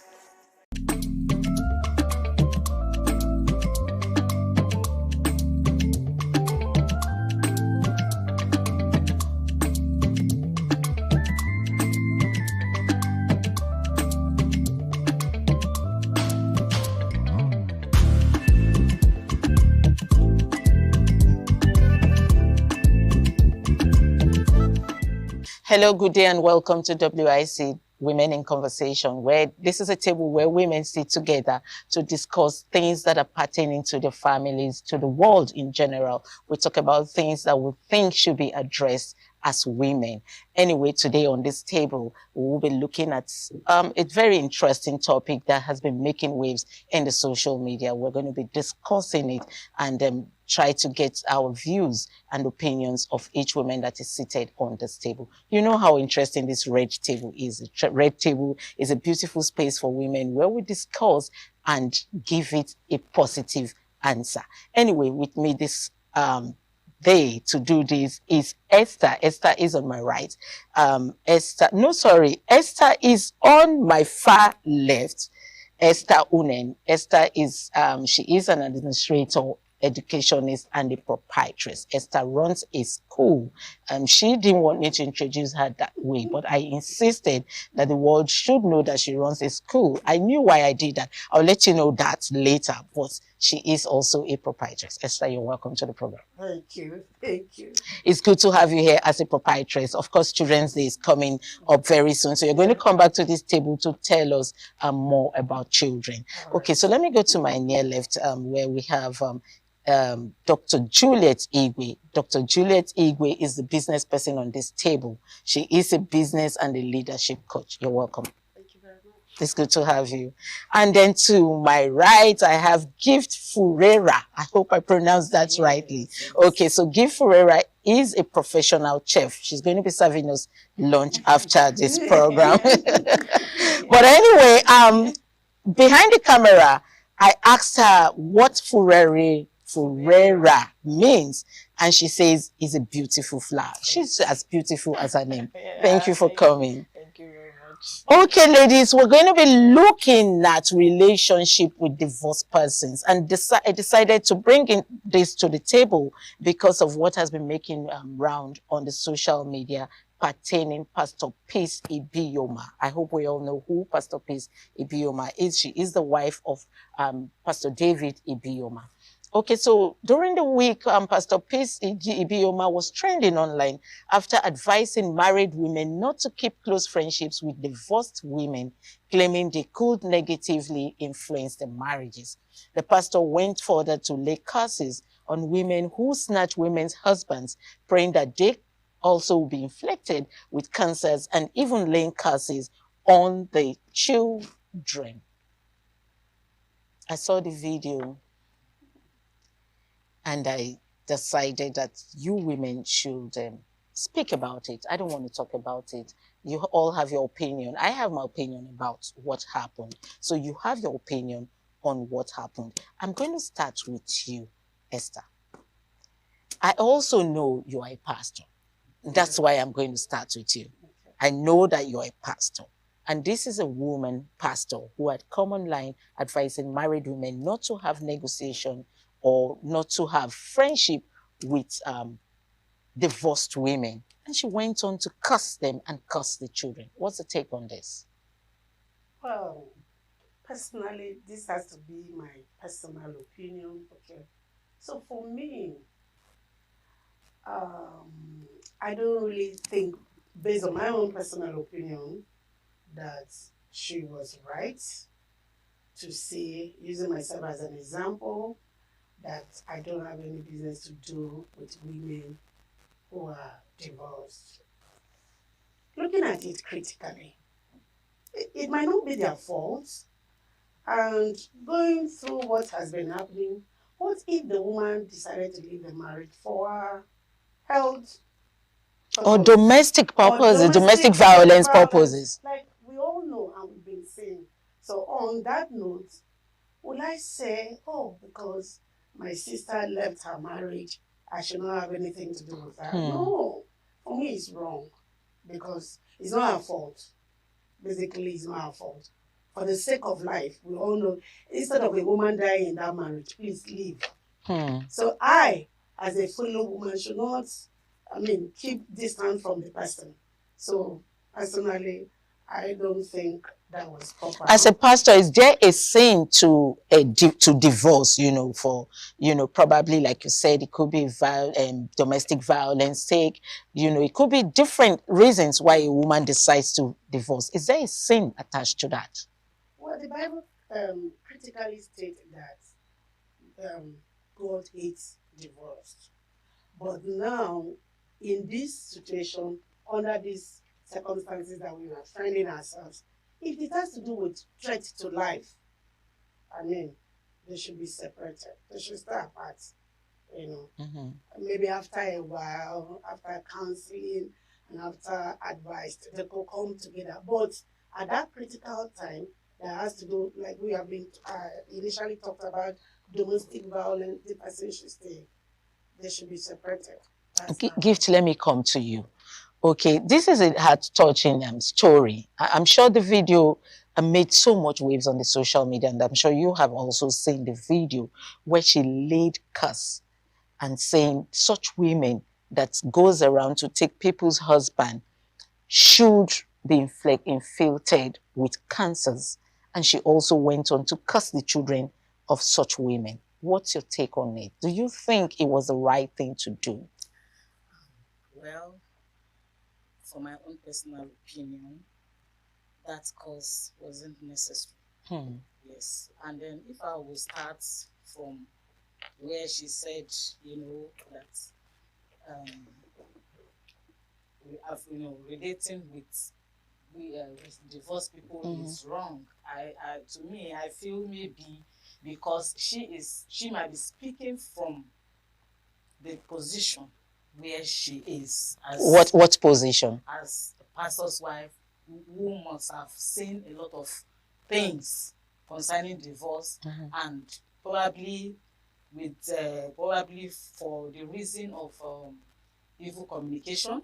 You understand? If you affiliate with the divorced people, evil communication, probably she might be talking on that terms. So, but laying curse on somebody who took somebody's husband and even to the children, that is not necessary at all, because it is not in her state to judge. Yes, it is not in her capacity to judge, because judgments, even let's look at karma. Even if she does not curse, let's just leave everything to karma. Karma will always catch up with anybody that defaults in any way. Okay, so that is, Dr. Juliet, I know you're a business person, but this has to do with women. This has to do with family. Okay. If you have a sister that is divorced, Pastor is saying that, Pastor Peace Ibioma is saying that you should not associate with your sister. Do you agree with her? Well, I do not totally agree with that. But there's a part where you agree with her. Yeah. Please go ahead. That's where I agree with that. Okay. Because I want to believe that she's speaking from the perspective of a mother. A mom will always want to advise our children. Just like we are mothers, we advise our children, don't follow this person. This person might influence you. Don't go here, don't go there. So that is the perspective I want to agree with her to a certain percentage. But the fact that even if it's my sister, I shouldn't relate with her, except if that my sister has always been a negative influence on me, right?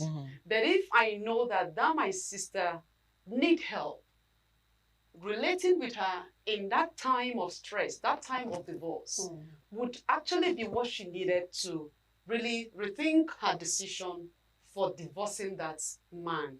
And maybe through coaching, I'm a leadership coach. I thought it was just for business. Okay, you do leadership coach too, right? Good. So through coaching and support and therapy, she might find a common ground with her husband. And that would even help to resuscitate the marriage. Okay.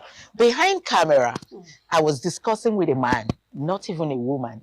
And he said to me, she probably is trying to say out what she's experiencing, but might not be able to, say it as a pastor and as a pastor's wife, not to tarnish their images.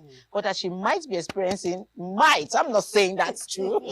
That's what the man over behind the camera said to me, that she might be probably experiencing ladies in the church trying to her husband. Okay, so she could be speaking from that angle. Do you agree with such scenario? Well, the thing is that she might be talking in with what she is going through. I'm going to stop you a little bit, Gift. Let's quickly go on a very short break. We'll be right back. When we come back, we'll continue this discussion. Please sit.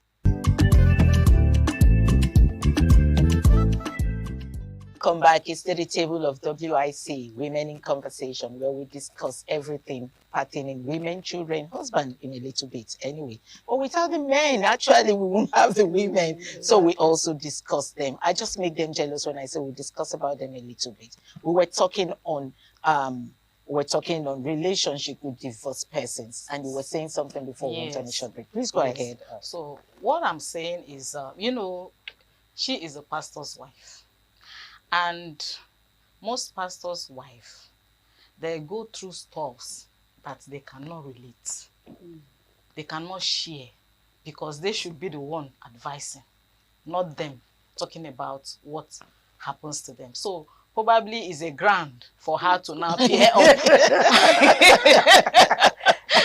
Oh, wow. Yeah, probably is a ground for her to now, you know, say what is inside. I'm not say what she has been swallowing. Yes, yeah, okay. You know, so it could be that, and it could be not. It could be not it, because she is a mother that has a lot of people she takes care of, and she could be saying her mind to them, and she could be, you know, advising them on something that they should, you know, also guard themselves about. Okay, so yes. A lot of Nigerians have this has sparked a lot of reactions from Nigerians. Okay, yes, you want to advise your people as a mother, as a woman, but does it warrant you cussing? Let me start with you, doctor. You're looking at me. Does it warrant you cussing that they will be inflicted with cancer? We all know what cancer is. And then also curse the children. What is the business of the children in all of this? They didn't ask that they should come through, that person, or through a relationship that is of a person's husband. They just found themselves in the woman's womb and having that man as a father. So what's in fact, that was a no-no for me. You can't afford to curse people on the altar of the Almighty God. In fact, the Bible said you should bless and not curse. No matter the level of provocation, considering her standing, she shouldn't stand at that altar and curse people. That was where she got it wrong for me. Like when I spoke earlier, I said, I agree with her to some certain level. But for that part, it's a no-no. Let karma do its work. If Jesus had cursed all the people that worked against him, I don't think we will have someone like the great Apostle Paul. Because Apostle Paul worked against Christ. In fact, he killed a lot of Christians, but Jesus was still, he saw something that other people did not see. That someone is divorced today doesn't mean that the person is 100% a bad person. And that doesn't mean that the person cannot retrace her step and make the marriage work. So, cursing that person, it's a no-no for me.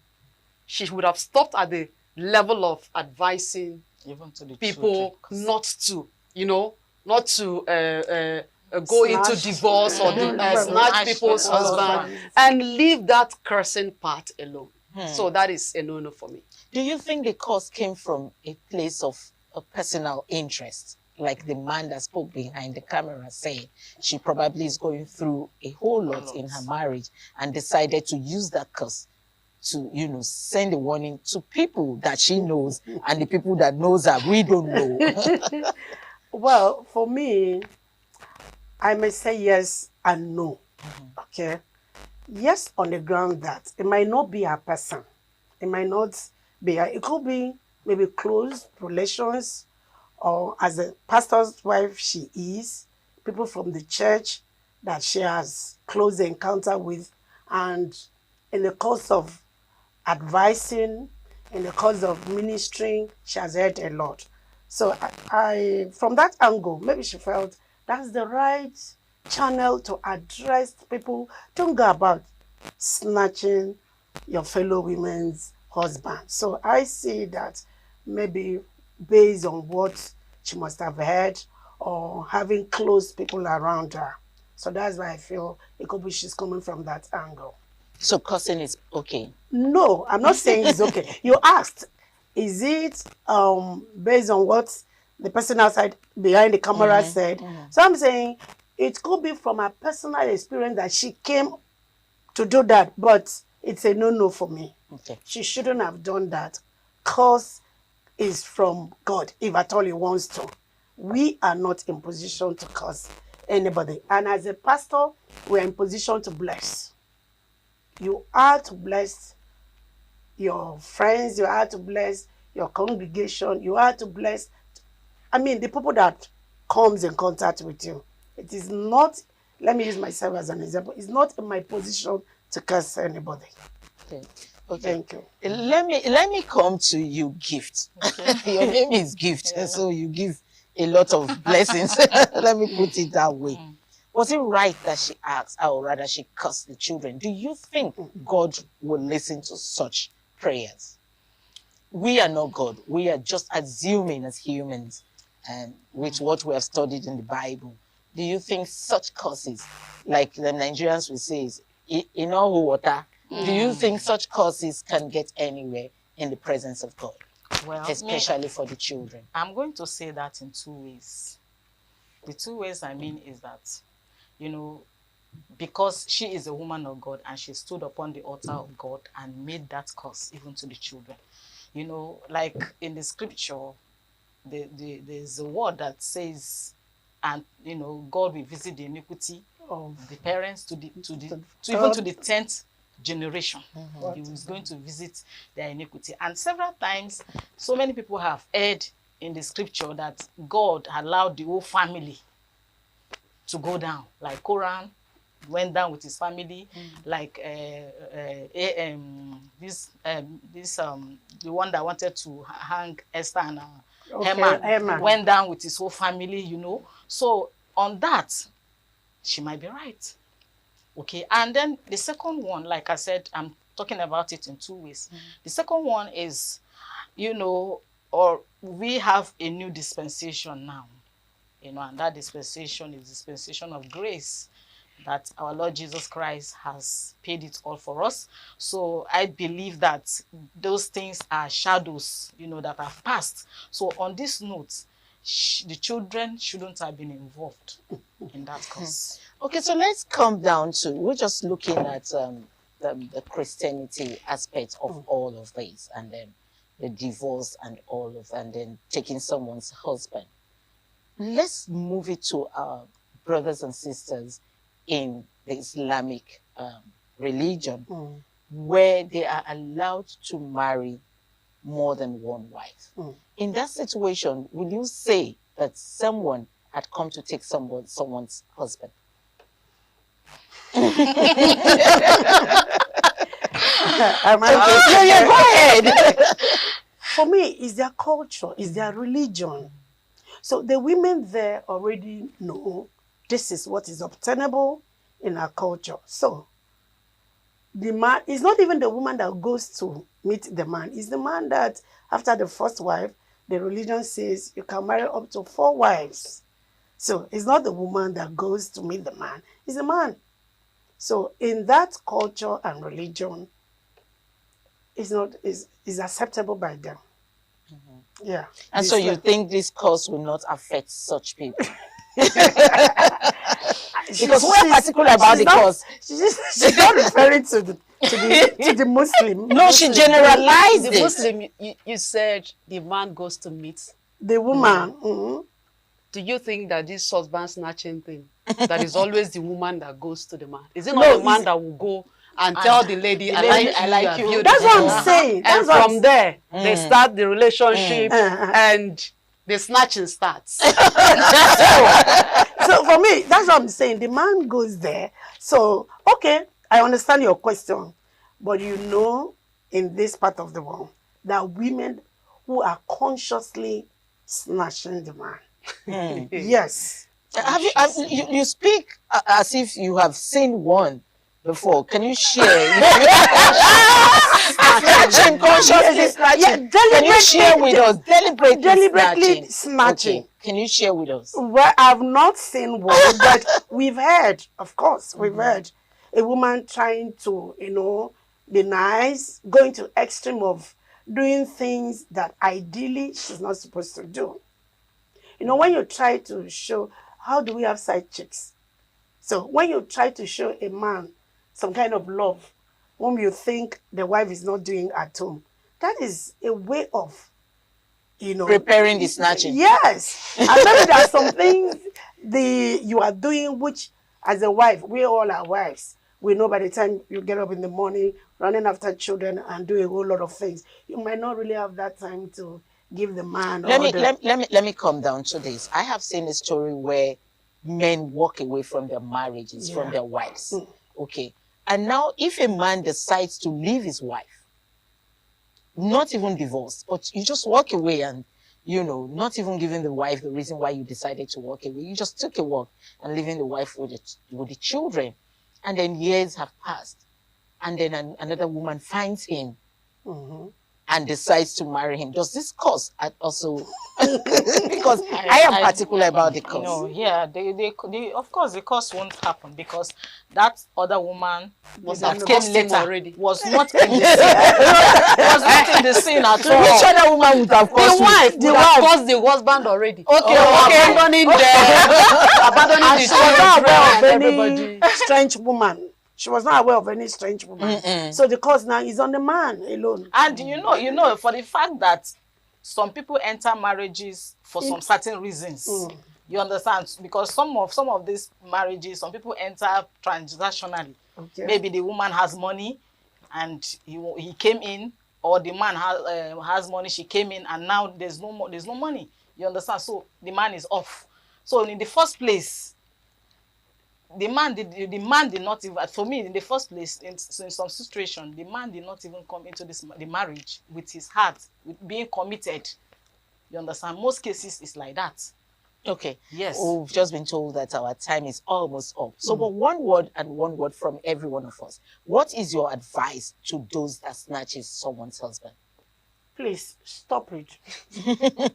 That is just one word. It's if you snatched someone's husband, just be assured that that same husband will be snatched from you. So stop it, whoever that is involved. Stop it. Don't snatch someone's husband. To you, what is your advice to the pastor? Pastor Peace Ibioma.